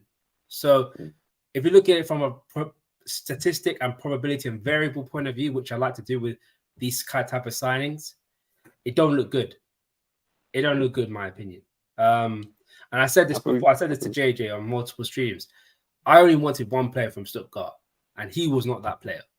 Everyone knows who I wanted from Stuttgart, but he wasn't that player. You told me it was Endo, man. You told me it was Endo that could don't lie. as well, JJ, don't lie. JJ, don't lie. Do not lie on my name, JJ. Do not lie on my name. I did not say him. He was not the player that uttered in my mouth. Bro, you call him the Croatian Ram for a reason. You know what I mean? That's not the guy. That's not the guy. But yeah, like I said, I'm hoping to God he proves me wrong. And if he does the simple stuff, because look, as a DM, we don't want you to do the flashy stuff. We don't want you to be a Busquets who just sprays passes left, right, and center, becomes the metronome. We just want you to do the hard, gritty stuff and give the ball to the ball playing players. Give it to the McAllisters, give it to the Szoboslai, give it to the Trents. That's what we want you to do. We don't want you to go and do some flashy stuff, try to become like Edgar Davids and run with the ball, you know? We want you to do the simple stuff. And if he does that, he'll be a success, in my opinion. All right. Speaking on that then, because obviously you mentioned you wanted obviously 2 DMs fighting for a position. Now, me personally, I think there's, if I'm being honest, I think there's certain positions that just never works. It never works. I think there's certain positions that someone needs to know that they're the main man. So I think in goal, you have that situation. I think at the back, I think you need to have a partnership that know they're the starting partnership. 2 partnerships. But I think you have one that's the main. You have the main guy and his number 2, and that's it. And I think if they can play every game, they play every game. I think in DM it's the same, man. I think in DM it's the same. I think when you've got 2, because they're part of the spine. I think when you have too many rotations in the spine, it causes an issue. Now, I'm going on to go and say this. Obviously, James Pearce has come out today stating that Liverpool aren't looking for a DM and that Endo is going to be the starter. Is this, and I want the chat as well to let me know as well, is this Klopp saying, F you guys that doubt Endo, I'm going to prove you guys that I'm great and I got such a great, eye for talent that I've brought in someone that's going to be a mad coup? Is this FSG showing their hand again? But I don't understand how they could openly bid 65 or 60 and 110 in a space of a week for 2 different DMs, end up with a midfielder for 20. And, you know. A fucking risk. I'm going to put it bluntly. It's a fucking risk. Big fucking risk. I don't like to curse on here, but I'm cursing. It's a big fucking risk that we do that. It's almost negligence, in my opinion. And if Klopp thinks that, bro, put your ego aside for 1 minute and think about the football club. Like, you don't need to get a specialized DM. One of the benefits of Endo, he could play as an 8. So you could have a backup 8 if you really wanted to, and a specialized 6. Like, if this is ego coming into the play, then it stinks, bro. It's a massive. But I don't know. But I don't know what it is, because unless Liverpool are looking at the situation and saying, in the same way that, to be fair, I agree, is we've got a starting number 6, regardless of who you think it is. I'm not saying Endo should be the guy or not, but we've got a starting number 6, and then we've got a number 8 who can play in the 6, but it's an option as an 8, because there's two positions of an 8 in the Liverpool team, 9 times out of 10. There's only one DM spot. So we've seen with Fabinho. Fabinho was playing it even last season. I think he played the most. I think he played the most games out of everyone. No. Yeah, I'll get the stats up. I swear he's either top 1 or top 2. He played the most games last season. Go have a look for me, Ram. But all I'm saying is, it's not my job. Who's gonna get? No. It's not your job. I'm saying to you. Second. He's second. Mo was the most. Mo was the most. Mo was the most. But then you have Fabinho, who's second. Yeah. In a season where people were coming for his head, he still played the most games out of everyone. That's more than Verge, more than Alisson. It's mad, yeah, because ultimately, listen, the Endo signing, it like if we just look at that, that's Klopp. Like there was no effort. FSG didn't want to sign the guy. they turned Klopp down to try and sign him 3-4 years ago. To then say, boy, now all right, cool. You know what I mean? If the money's good enough, clearly it was for them 19, whatever it was, 16 mil to obviously sign him. We needed a defensive midfielder who can obviously operate as an 8 as well. So for me, I'll be real. I'll actually be surprised if we sign another midfielder. Like, I'll actually be surprised because I'll look at it and think to myself, where are these players playing? Because you still got Thiago, you still got Bajcetic, who are still there, who can play in that DM role, so to speak. So where are these guys going to operate? And they're both 2 players who can operate in the 8 as well. So I almost feel like for Klopp, this is just more, maybe he did, as Ram said, maybe he just needed like, you mentioned about it being reassuring, have a defensively minded person in there. Maybe this is that defensively minded individual. I'm not saying we don't sign anyone. I would like us to sign someone else, but I wouldn't be surprised if we just went the rest of the window, didn't sign another midfielder, and we kind of just, Klopp said there's not going to be any outgoing. So let's then start looking at the numbers of players. If there's no outgoings, that means Nat Phillips stays here unless he's gone. I'm sure he's still here. So that means I don't see. Oh, is he gone now? I think he's gone to Leeds. Like, we agreed a deal, if I'm not mistaken. Boy, I heard like we agreed, but then it's like they're kind of reneging. But cool. Let's just say he goes. So if he then goes, we're looking at a potentially getting another centre back in. The midfield area is where you're like, it's such a tricky area because playing for Liverpool, we would all want, everyone probably sitting here on the panel, most people in the chat, what we probably want is we want to just make sure that we have the cover because we know what this team's about. We know we pick up injuries. Curtis Jones just got injured. Trent obviously looks like he had a little icing on his leg and stuff. I don't know the situation, with that, but we pick up injuries. Thiago's still coming back. Bajcetic still coming back. So because we pick up these injuries, we just want to feel safe. That's all, because otherwise we don't need, if I'm being real, the amount of midfielders we've got now, this should in theory be absolutely fine. Like, I don't understand why we would need more, but obviously playing under Klopp and the way that we play football, we're going to pick up these injuries. So yeah, I think it's going to be an interesting end to this last 10, 11 days to the transfer window, but let's just wait and see, man. Maybe the Endo signing, Klopp really wanted him. He looks like he really, really wanted to sign him. He got his wish, and now he's got his wish. He's going to have to sit with it, man. If Endo's shit, that's on Klopp. Endo's good, it'll be on Klopp. So I can't look at anyone else. I'm not looking at the board. I'm not looking at Schmack. I'm not looking at no one. This is all on Klopp, good or bad. So he has to take the brunt if it doesn't work out. But he'll reap the rewards if it pops off and Endo turns into this Kante level maestro in the midfield, and we're looking at him thinking, shit, yo, this is solid. Like, have someone like him. So let's see. Can I give a potential scenario? Do you think we'll go back in for Andrea Trindade?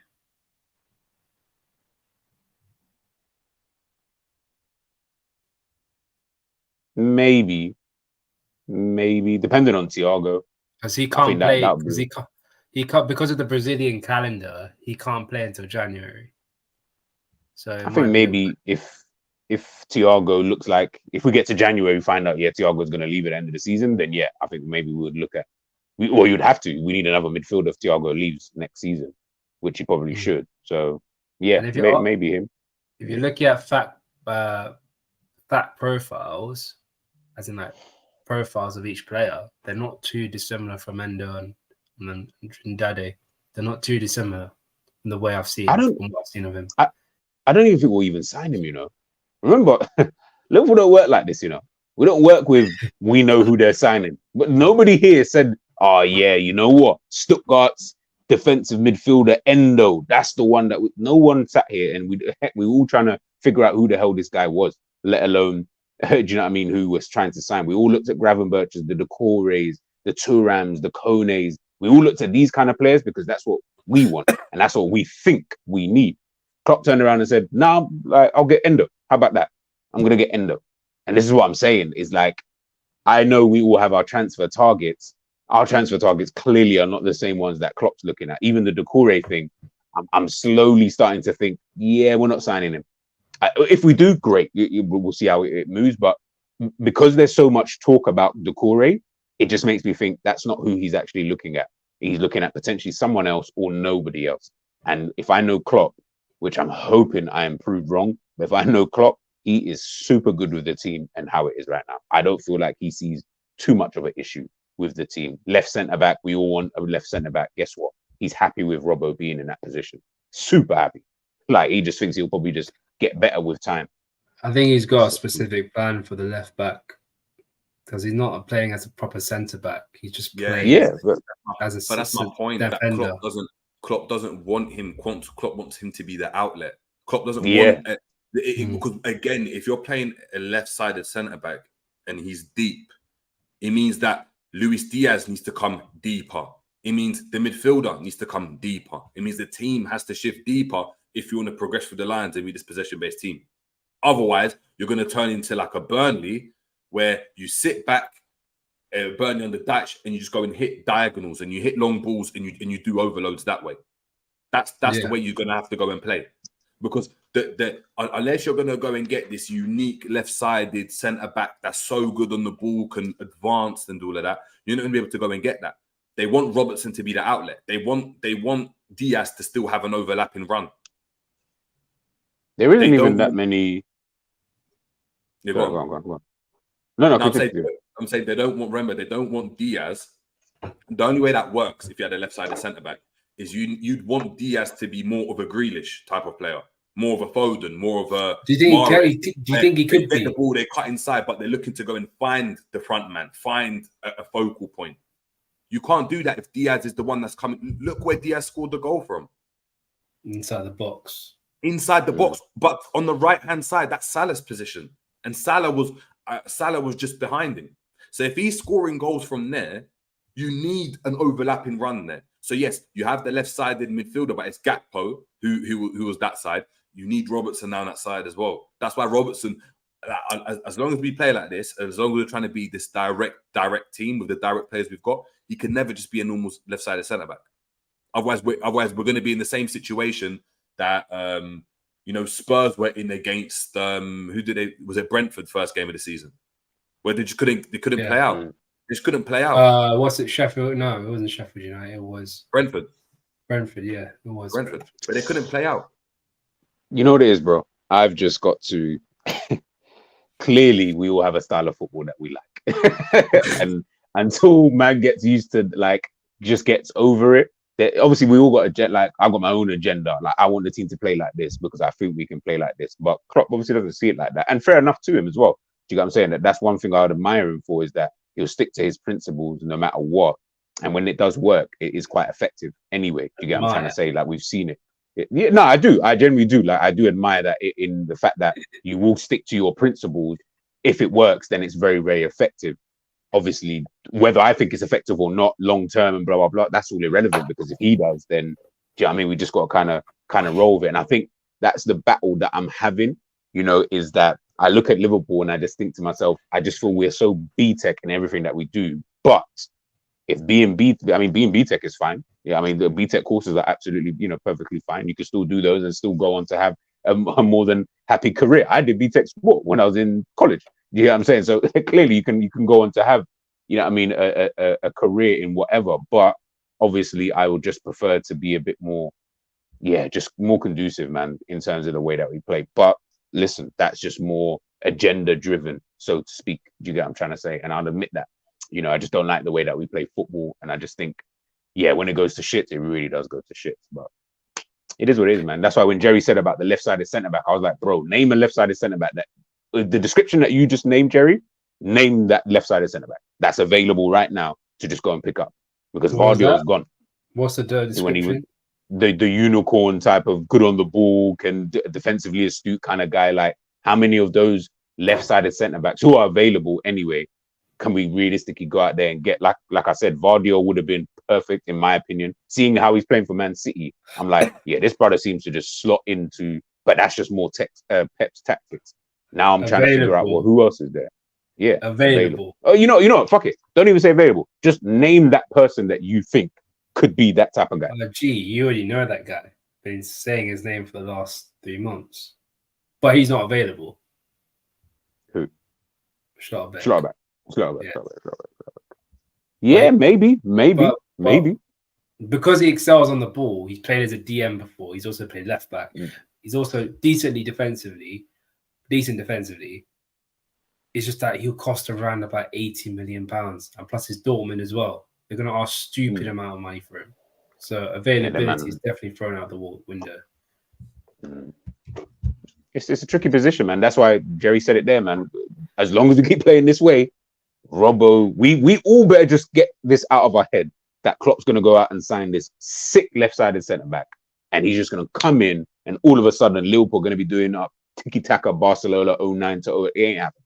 I feel like Robbo is his guy, and he'll ride with him, throughout this whole period, and just kind of, you know, I'm saying just unpause, go with that, man. Unpause, man. You're doing the mezzanine with Robbo. Right. Easy. Last question before we head off, man. Moving on. McAllister, Salah. Pens. Here we go. Take him off pens, bro. When you're going on to pens, I was like, bro, take him off the penalty spot. What was that, the fourth time he's missed a penalty? Allow that. In a row as well, right? G, speak on it, bro. That's your boy. We're here now. What do we want to do, bro? Like, we're here now.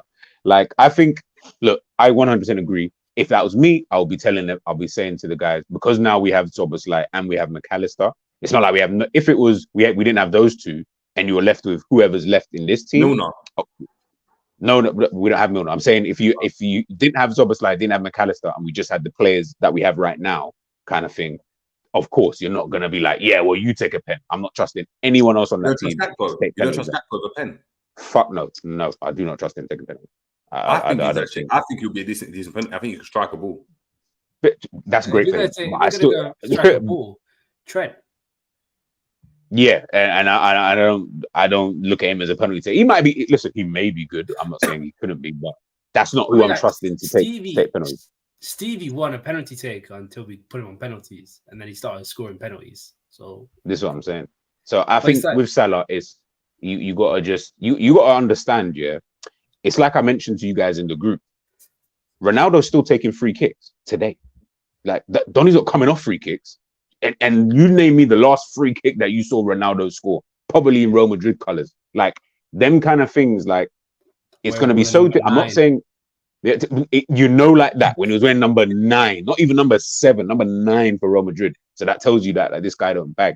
The problem that you're going to have if you take Salah off is that, yes, I agree you should take him off, and yes, it's for the betterment of the team. Unfortunately, there are select few players in the world that those kind of things, because of how Salah is, he's goal driven. Yes, he wants the team to win, and yes, he's a team, whatever, but he himself is so goal driven. For you to take him off that, which then decreases the amount of goals he could potentially get in a season, that will be more detrimental to the team than him missing these penalties. Way more detrimental to the team, because then you've got your star player in the team. You're saying to him, who is the penalty taker, you're then turning around saying, all right, well, we're going to decrease the opportunity for you to score more goals in the season, which is exactly what you want. So then, obviously, for the betterment of the team, but we're going to do that. Once you start doing that now, I feel like you're heading down a slippery slope with someone like Salah. Like he's so driven in what he's on. Like there's only a few players in the world like that, like the Ronaldos, the Messis, and players like the Mbappes. Like those are the type of players that he is like, well, he thinks he is like. So if you do that, boy, the beef that will be coming next. Listen, you've already told him that you ain't going to be no captain or vice captain, and you picked a 23, 24-year-old ahead of him to be the vice captain in the team, and he's not even in the leadership group. And then you're going to tell him, yeah, so we're going to take your penalties as well, my bro. So yeah, you just got to deal with that. Myth. But highest paid player at the club. Myth. I'm gonna ask you that. We don't need to take him off penalties purely because I say this before. I mean, I think I used this before. Rafa Benitez used to take Gerrard off penalties when he missed one. When he missed a penalty, he's like, yeah, you're no longer on penalties anymore. Alonso, you take him. And then after Alonso takes a couple, then next penalty they get, Gerrard takes it, he scores it. So it could be one of them situations because Gerrard isn't that type of player. Gerrard is not like a Salah or a Messi or a Mbappe. He's not that type of player. When I mean He's that, more I'm for his talking team and this. friends. Yeah, he is a team kind of guy. So yes, he'll be pissed off, but he will Would that see not the motivate betterment. Salah though? Would that not No, motivate Salah? bro, it doesn't work like that with that level of player. If those kind of things, how's it going to motivate you? You're already at a stage, what? But if you're not scoring penalties, then why do you deserve to be on penalties? Because he's the penalty taker. Because he still scores. His rate is still better, but he's still got a better rate. It's not like he's got a 1 in 10. He's still way better at taking them than he is. No. But you have to base it, but you can't do that based on his whole career because, like, imagine that. Of course you can. Of course you can. No, of course you can. But imagine I scored 100 penalties in a row, but the next 50 of my penalties I missed or 25 I missed 25 in a row. Then just because it averages out that I've got like 75%. But okay, I don't mean. Okay, in that kind of aspect, let's even make the number a bit smaller. Let's say he's now got 4. Let's say he gets the 10 penalties. He's missed what, his last 4? You said, yeah. 10. If we lose a game. No. I haven't said. Yeah, go on. One sec. Oh. Yeah, cool. I'm saying I'm not saying get to 10 and miss 10. I'm saying you're saying he's missed his last 4, right? So he's got 6 more to go. Let's just say. If he then was to miss, let's say, the next 1 or 2, then you're going to be having that kind of conversation because now in your last 10, you've missed whatever it's 5 or 6 penalties. So, of course, more than half. Exactly. Obviously, the 25, of course. If you miss 25 in a row, of course, I expect you to be off by the time we even hit 10, 11. But unfortunately, like I said, I agree he should be off of these penalties. But you're talking about the elite like type of player. Those kind of things just don't. You just don't really have those kind of conversations unless the rate just becomes whack. Like that's when it would actually be a conversation. Yes, you mentioned motivation. What would be the motivation here? Like I don't get it. He's not taking penalties anymore. So I'd rather us act proactively than reactively because we saw it last season that a couple of the penalties that he's missed cost us points. Cost us 5 points off the top of my head. Arsenal and Bournemouth. Because I still think if he scored against Bournemouth, we beat them 2-1. So yeah, I hear that. And he scored in the Champions League final, and he scored bare other penalties which have won us games. So you know what I'm saying? Like it's one of those ones. Pick your poison. Pick your poison. We all know that when it comes to football, is what you're doing for me lately, bro. It's never about what you did in 2019. Bro, I agree. That's what I'm saying. Like, not Szoboslai or McAllister have a 0% rate for us right now. It's not like we're talking about Milner, where if it was Milner, now we can have a conversation because Milner is proven for Liverpool to take penalties and bag. None of these guys are proven. You can't prove you take penalties until you take them. Yeah. Like Milner, and at the moment he is, and at the moment he's proven that he is the penalty taker. Like he is the guy who, more often than not, I don't know what the percentage is. More often than not, he's the penalty taker. He's the guy who bagged the goal. We weren't complaining when he was scoring. Now he's missed his last 3. Everyone's like, right, it's a problem. I'm like, right. So no penalty taker in the history. No one was complaining. Nobody complained when Donny was sticking it in the back of the net. JJ and I were talking about his technique. You said chipping it in the back of the net, did you say? I said no one was complaining when he was popping it into the back of the net, bro. Like I heard. But who's going to complain when you're scoring these penalties? Nobody. So this is what I'm saying is that now you're going to say, oh, you missed your last 3. All right, you should be off straight away. And then you're going to mention motivation. You have 0. What's the motivation here? You're not on penalties anymore.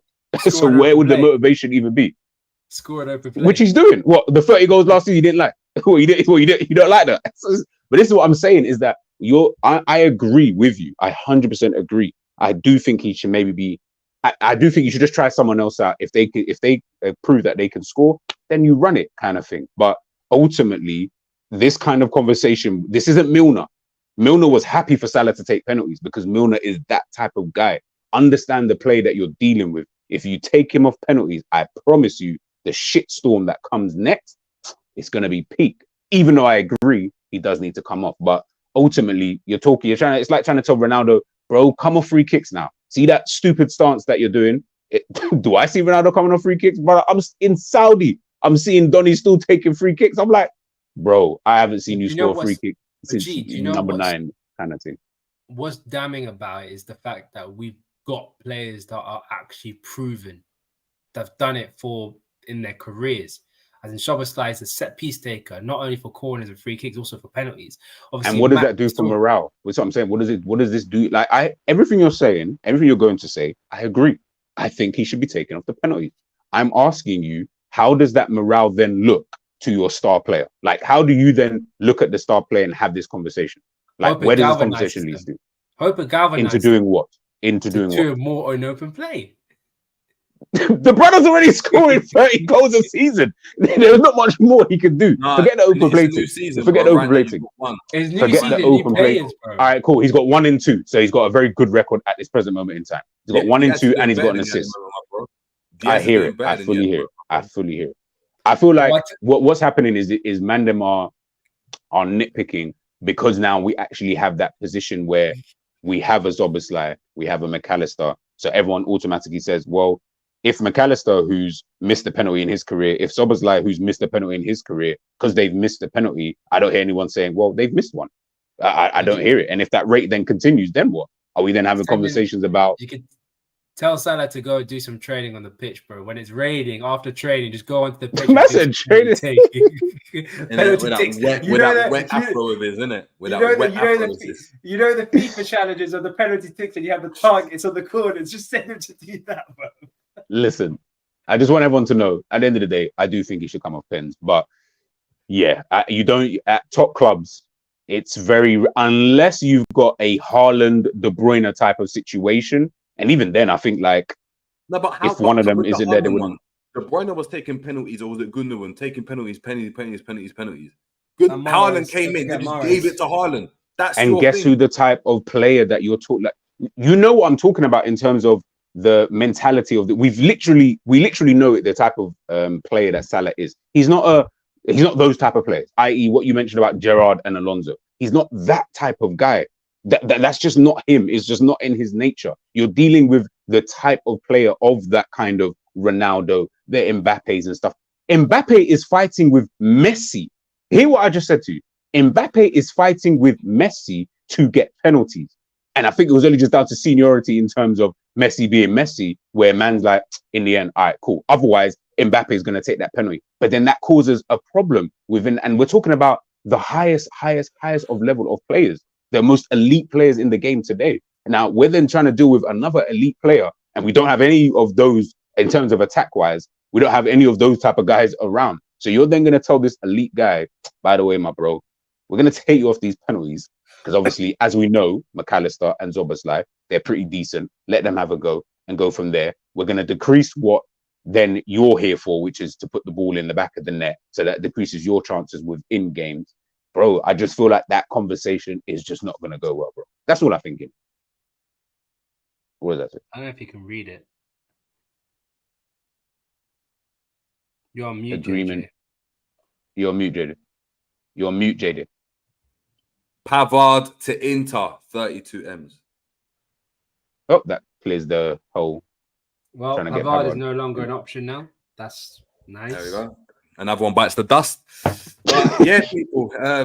That's going to be it for today. Shout out to obviously everyone obviously tuned in. It's a tactics board. I know obviously the Arsenal game is happening as well. And we're not talking about the random stuff like the Corey, Endo, all of that. But yeah, happy to obviously go through the tactics. We're going to run through obviously some of the comments before we head out. We got everyone in the chat, by the way, as well. Yeah, shout out to Honesty as well that became a member as well of the channel. So massive appreciation. We've got big up to Marianne. Marianne saying regarding Darwin, Klopp is doing my head in. Why pay all that money to have him sitting on the bench? I'm gonna check this one at G. Of course you are. Because he's whack. That's why he's on the fucking bench. Like he is whack. Listen. He probably, I guarantee, he probably starts now against Newcastle. Blah blah blah. That's just how the gods will move, kind of thing. But listen, at the end of the day, this is why I keep trying to tell people: if the manager's telling you something, same way the manager's telling us about Endo, same way the manager Jerry said about having Robbo playing in this, why do we keep trying to fight this thing? Like the guy's not good enough, he's on the bench. Why are you fighting for the formation? Why are you fighting so much about the manager? When it comes to do this, you're agreeing with Klopp. You're like, yeah. No. But I don't agree with the formation at all. But I'm sitting here, even with Nunes, Gakpo. I don't want Diaz to play. Diaz is still playing. I don't even want Donny to play, but he's still playing. It's like after a while, I'm just gonna be like, you know what? I keep saying it. Do what you're doing because it's your 15 million a year that's on the line, not mine. So run your rhythm. Do whatever. If Darwin's on the bench, he's on the bench. We take it from there. I think Robbo should be on the bench. I think Diaz should be on the bench. But it is what it is. We got K-Max saying inverted ends now. We've got Sarah Kumar saying Endo had a decent match. We've got Angel 96 saying at least Endo didn't give a penalty away. Yeah, shout out to Caicedo and them, man, innit? Man, like Caicedo, bro. Innit? We got Honesty saying, am I the only one who's getting a bit annoyed with Salah? Man can't dribble, pass his defenders. His first touch is mid at best. We had Bro was hella greedy instead of squaring the ball in front of goal. I'm gonna chuck this one at G again. Brother, like there's bare man on the panel here. You know what I'm saying though about Salah? At the end of the day, listen, performance-wise, I'm not feeling Salah anyway these days, regardless. So that's why I'm just looking at him now and I'm just saying, just get your numbers up, bro. Like if you're gonna be moving all janky like this, just get your numbers up. We just have to move with that. And if he continues getting his numbers up the way I think he'll do, he'll still be number one. And we'll still be sitting there saying if we didn't have him, we wouldn't be as good as we currently are. So we move. Fair. We've got Alexander Delos saying we've got a DM that moves. Hey, don't disrespect the Fabinho, you know. We got K-Max saying that was the worst 15 minutes under Klopp's tenure. Sorry, but it just was almost 2 goals and the keeper off. Shout out to Ben. Shit, I forgot about Allister almost getting sent off. Oh. Yeah. We got Angel 968 saying, honestly, believe me or not, greedy, losing possession constantly. That's Salah. The agendas are agending, you know. We got Jaw saying we don't show for the ball in the build-up, stretching the field. That's what it is. We don't show for the ball. We got Albie Frank saying Szoboslai and McAllister will widen the pitch, allowing Salah and Diaz to push forward. They will also offer offense through the centre. Angel 68 saying the centre back split is risky if we lose possession. That's what G's been saying. We got Zayn saying Van Dijk had played the wrong pass. That goal wasn't Trent's fault. Not even that. He just blasted it at him, like, bro. Yeah, the weight of pass was poor, man. The weight of pass was poor into him as well. My man just smacked it at him. It's like, how are you going to control it? That's some hospital, bro. Hey, how's your first touch, bro? When we go play fives, I'm just going to be drill the ball at you and see what your first touch is like, bro. Geez, he man blasted that at him, bro. Ram. You got a touch. That's what I'm saying. If your first touch looking all janky, bro, you're not on my team. That's what I'm saying. Ram, have you got a touch? I got a decent touch, bro. Bro. I'm not looking for no Iniesta thing. I'm just saying, if I blast the ball at your foot, yeah, and the ball will bouncing all up in the air, yo, Jerry, you can be on your team, bro. Don't worry, mate. I get it, but there's a time at a place where you can blast it, bro. Don't do it. No, that's true. Don't do it in the center of the pitch. We've got a question from K-Max saying, why is Trent there so soon in the game? First 5 minutes, just hit some long balls and settle the game down. Because if we do that, we're going to be playing like Burnley and Everton. Hoof it up and settle the game down. We can't be doing that. We're just going to give away possession again, man. Yeah, in 5 minutes. No. At Anfield, imagine we did that. Everyone just ran into the corner and we just blast the ball like Alisson. Like everyone was up. Like Van Dijk just said that, just get up. Everyone just went mad narrow. We just blast the ball up and we're doing the head ball tennis. That'd be crazy, man. That'd be crazy. Big up to Streets Approved Thames saying, I like that players are showing for the ball still in this image. Good options. Yeah, some players are showing like McAllister and stuff, 100%. Jamrock saying, big up to Jamrock saying, look, it needed to be one touch back to the goalkeeper for VVD and Robbo. For VVD and Robbo needed to come back further and not hide from the ball. In that still, I agree. We got Outsider saying, wait until we get a standard 6 that will play all the time and a few more games until we'll get used to each other and completely. Only then we will see the full potential of Szoboszlai. That's fair. We've got Angel at 68 saying Bournemouth were narrow and compact across the middle, hence McAllister struggled in the first half. Yeah, I agree with that as well. We've got recency bias radio, big ups to recency saying big ups to JJ and G. Told you Chelsea's demise would be televised. Mwah, ha, ha, ha, ha, ha, ha, ha, ha. Facts. I was hoping G would start laughing there, but mine just gave you straight face, bro. Okay.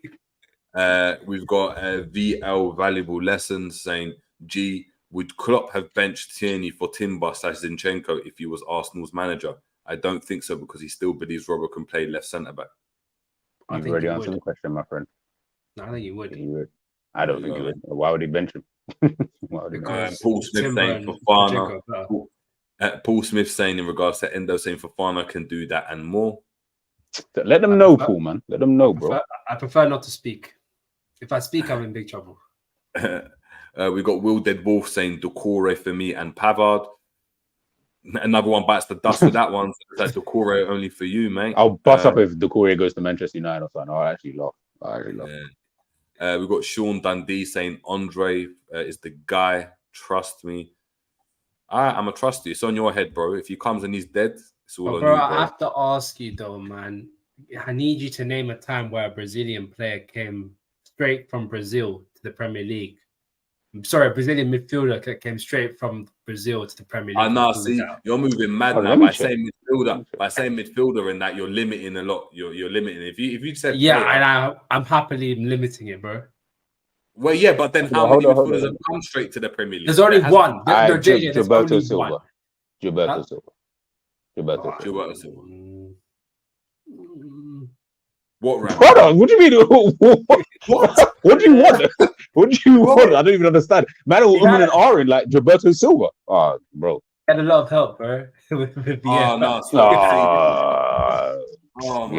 I'm not even doing this, bro. Anyway, what's the next? I'm talking balled out. Was he not a part of the team that won the Invincibles in that? The DM part of the Invincibles, you know, not like the winger, not the winger that didn't get like just got a goals and not a lot of goals. What year did they win the Invincibles again? I'm looking now. What year was it? 03, 04, or 04, 05? Yeah. Which one? It doesn't even matter. In his first season for Arsenal, he played 51 games. In 03, 04, he played 45 games, 32 in the Prem. It was only 04, 05 he played. Okay, so he had one season, games. Then became a baller. Okay, cool. He had one season when they came second, Ram. Yeah, but that's what I'm saying. Yeah, I'm talking. They came second, then they won the. Come in and do the fucking business. Oh, what's the business? I don't understand. I'm baffled, bro. They came second. I don't even understand where we're going with this. Bro, let me just be Agent Chaos, bro, for 1 minute, bro. Nah, you got agendas, bro. That's a mad agenda right there. I would have said Juninho and that, but that was the player I was thinking of. Juninho. Did he come from Brazil? Did he come straight from Brazil? Who? Douglas Luiz. Came from City. He went to Man City. Yeah, I know, but he went from Brazil to City, innit? Yeah, let me check. I think so. I think he's. I don't really know. I think he's underrated. Yeah, no, he's been good, but I don't know what his like career was like. Yeah, he played for Vasco. Yeah, came from Vasco. Then he went to Girona for a bit and then came back. He's been good anyway. Yeah, he's been good. So remember, his first season in the Prem was for Aston Villa, and he actually done well for them. So yeah, like that's better than any DM we've got right now. Hey, where was Oscar from?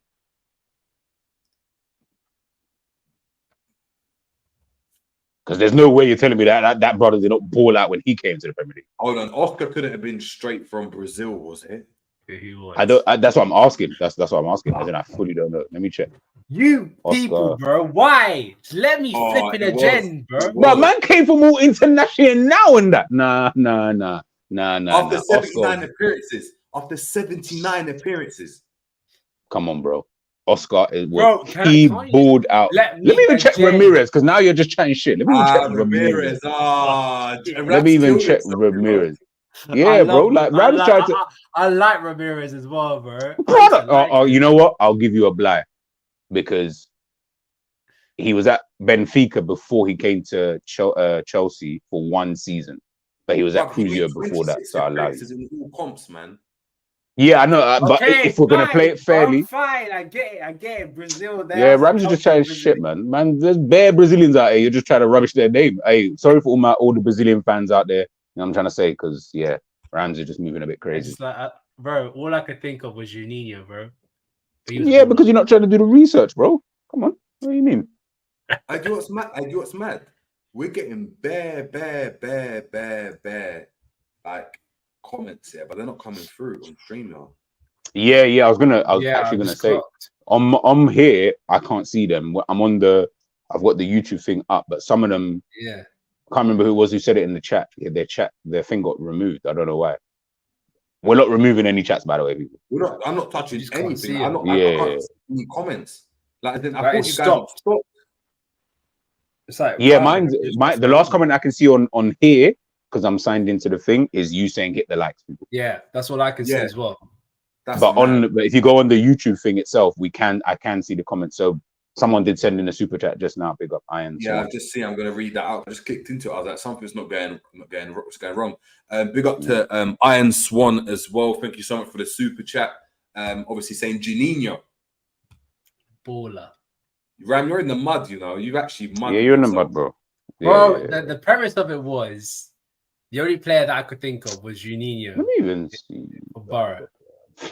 Only one. Bro, I keep thinking these guys go to Portugal then come here, bro. That's it. Yeah. And even if they come, Ramirez played 26 games that year as well. That's still something though. Even eating. Nah, like 26 games though. That's appearances. You probably didn't even start a majority of them. They just signed him on a whim. Like, yeah, Chelsea were like, yeah, there you go, 20 M's, take it. And he was Ramirez was hard. such a baller. Ramirez was hard. Like he I was. remember. How could that happen to his career? How can that just? Do you know what I love? Do you know what I love? Yeah, with the revisionism. Yeah, Chelsea fans used to say, "Oh, Lucas Leiva was a baller. I would have happily had him at Chelsea." And then next thing you know, you're like, "Oh, we Lucas saw Leiva? Ramirez." Hold on. What Chelsea fans ever said that? Last season, because they tried to trash Klopp's achievements with Liverpool by saying that our team wasn't that bad when he took over. They tried to big up Lucas, saying like, "Oh, we would have had him at Chelsea," and I'm like, "Bro, That's trolling, you would not have had That's him at trolling. Chelsea because flipping Ramirez was sick. He was, and sick. Lucas Leiva never reached any level of Ramirez anyway. So yeah, nah, Lucas Leiva was. I used to just think that brother was just annoying. That's all I kept thinking. Just mad annoying. Yeah, guys, just to make it clear, well, apologies, people. I cannot see your comments at all, so I can't get anyone's comments up at all. So yeah, I can't. It's not even the last thing I said is just hit the like.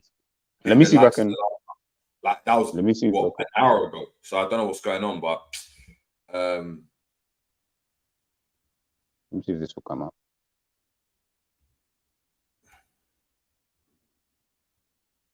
Yeah, it's not coming up for some reason. Yeah, I don't know. It's female pattern. We're gonna have to obviously sort that out, but yeah, people. So yeah, that's been obviously the tactics board. Thank you so much for everyone tuning in. Just before good chat. Just before you continue, because I can see it pop up on the thing. I don't want to obviously big up Jamrock sent in a super chat. I can see. I don't want to be disingenuous kind of thing. Oh no, do that. No, read them out. If there's any, okay, yeah, read them out. That's fine. Because I'm watching on the YouTube. It says, "Why is it when most transfers that work, it's a Klopp signing, and if they don't work, it's that Jurgen Klopp didn't want said player." The director of football, recruitment team, the lunch lady. So basically, why is it most transfers when they work, it's all on Klopp? Why is it on the other side, it's not if it doesn't work out? And that's what I was asking. You know what I'm saying? He wanted Endo, people. But Jerry, I'm going to throw that question to you now. Me? Yes, you, bro. You try to throw all these questions. I'm going to throw it to you. Why are you trying to back me into a corner to make a statement that I'm going to make on the show? Answer, bro. There's a simple answer. It's 2 letters. Go on. What is it? A phrase? No, it's an abbreviation. What?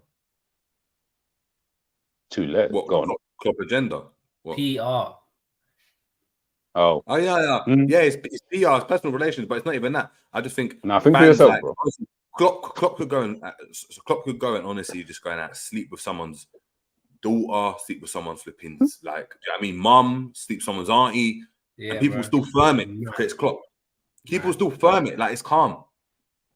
Like you tried to put me with that group, you weirdo. Yeah, and it's Klopp. No, I mean. The way you were riding at that times, pause. Pause. It was a Mazzoline still. It was a Mazzoline still. It was a Mazzoline. Love man. for the super chat, by the way, Jamrock. Man, much Yeah. appreciated. Bro, I said it. I said it before. Yeah, if there was a viable option, I would have happily said, Jurgen, had your time. Was Ange, hold on, when Spurs, obviously it's one game in, yeah? I mean, it's 2 games in. But when Spurs signed Ange, man were laughing at man. Man were laughing. True. I was. True. You were laughing. True. Yeah, 2 games I mean, in, I wasn't laughing, but people were. But 2 games in, you're looking at it, and some people are like, ooh. Laughing. Ooh. Yeah, I said laughing. Question. As in, they could have got Amarim or someone like that. No, but people were laughing at Ange. They were saying from Celtic, they were like, they got the beat at Rodgers. That's what man was saying, Yeah. Because they were laughing at did he manage in Japan or something? I think man were laughing at that fact that he managed in Australia, then Japan, Yeah, he did a Wenger thing. You know what I'm saying? Boy, we saw how Wenger patterned up when he got here, boy. So exactly. So look, obviously we'll have to wait and see what Spurs do, but early signs are that even in that, obviously Brentford that was a loss, isn't it? Because they lost against Brentford, isn't it? A draw. Sure. They drew against Brentford. Even that draw, there were a lot of good signs in that team, and you can see. Do you know what I mean? There's certain players that are now performing, so we'll have to obviously just wait and see. But yeah, man, I think that's my analysis on that. But yeah, obviously, shout out to everyone in the building. I'm sorry if anyone else has sent a super chat in. Honestly, just message me either on Instagram or Twitter. Just let me know what the question was or what the super chat was, and I'll read that out next time. Because I know there's issues that even I've clocked the amount of people in the chat is not even moving either. That's just been in my head, because it's different. This number here than that was. Exactly. So it's been weird, man. It's been weird. But look. Guys, before you go, there's 7 people. We need 7 more likes to reach 100. That's all I'm asking. Just 7 more likes. Just if you could, before we leave this evening, we got 93 right now. I can see. Just 7 more, man. Please, I beg. Please, guys, make sure it's smashing a like. Obviously, thank you to for G for obviously hopping on and Ram as well. It's been a tactics board. G, let the people know what's obviously popping on obviously GTV. You know what? It kind of just depends. But I wanted to do. Jerry got me thinking and talking last week, and I said, "Nah, we need to have a conversation. We're gonna have a conversation about cult heroes at Liverpool. Who we would define as a cult hero at Liverpool." So yeah, I'm gonna see who else is available. Ram, if you are available, I'm gonna maybe Wednesday or Thursday. Then we'll get it done and just have a bit of fun, man. Just a bit of fun conversation. Bring back some old school players. Have a little chit chat. Just kind of deviate a little bit away from the football, unless a transfer happens between now and then. Other than that, honestly, scout reports, catch me on Jerry's show if he's got anything popping. That's about it. There we go, man. There we go. Ram, what's the Ram stand saying? Recently, not much. I've been so busy this summer. Summer's been crazy as fuck. But hopefully everything will quiet down, and I'm going to start doing some content this week, just transfers, what's happening next, and also previews for the Liverpool games up and coming. I think the next one, Newcastle, if I'm not mistaken. So yeah, keep a lookout for the Ram stand. There we go, people. And yeah, man, please, cinema Pongo and them, man. Yeah, exactly. Oh my god, that's a I forgot about it. I actually forgot. But yeah, people. So yeah, it's been another tactics board. Please make sure obviously we're liking the video. Comment obviously after the video is done what you think of the game, what you thought obviously our tactical analysis, and how do you think Liverpool can obviously improve moving forward. Please hit the notification bell as well, because we will be dropping some content tomorrow regarding this whole palaver about Klopp saying, no more DMs, or apparently, do you know what I mean, happy with Endo as his choice. And we're going to obviously just chop up some more transfer news as always. But yeah, until next time, people, just have a great evening. It's been the Jerry James Show, and we are out. Take it easy.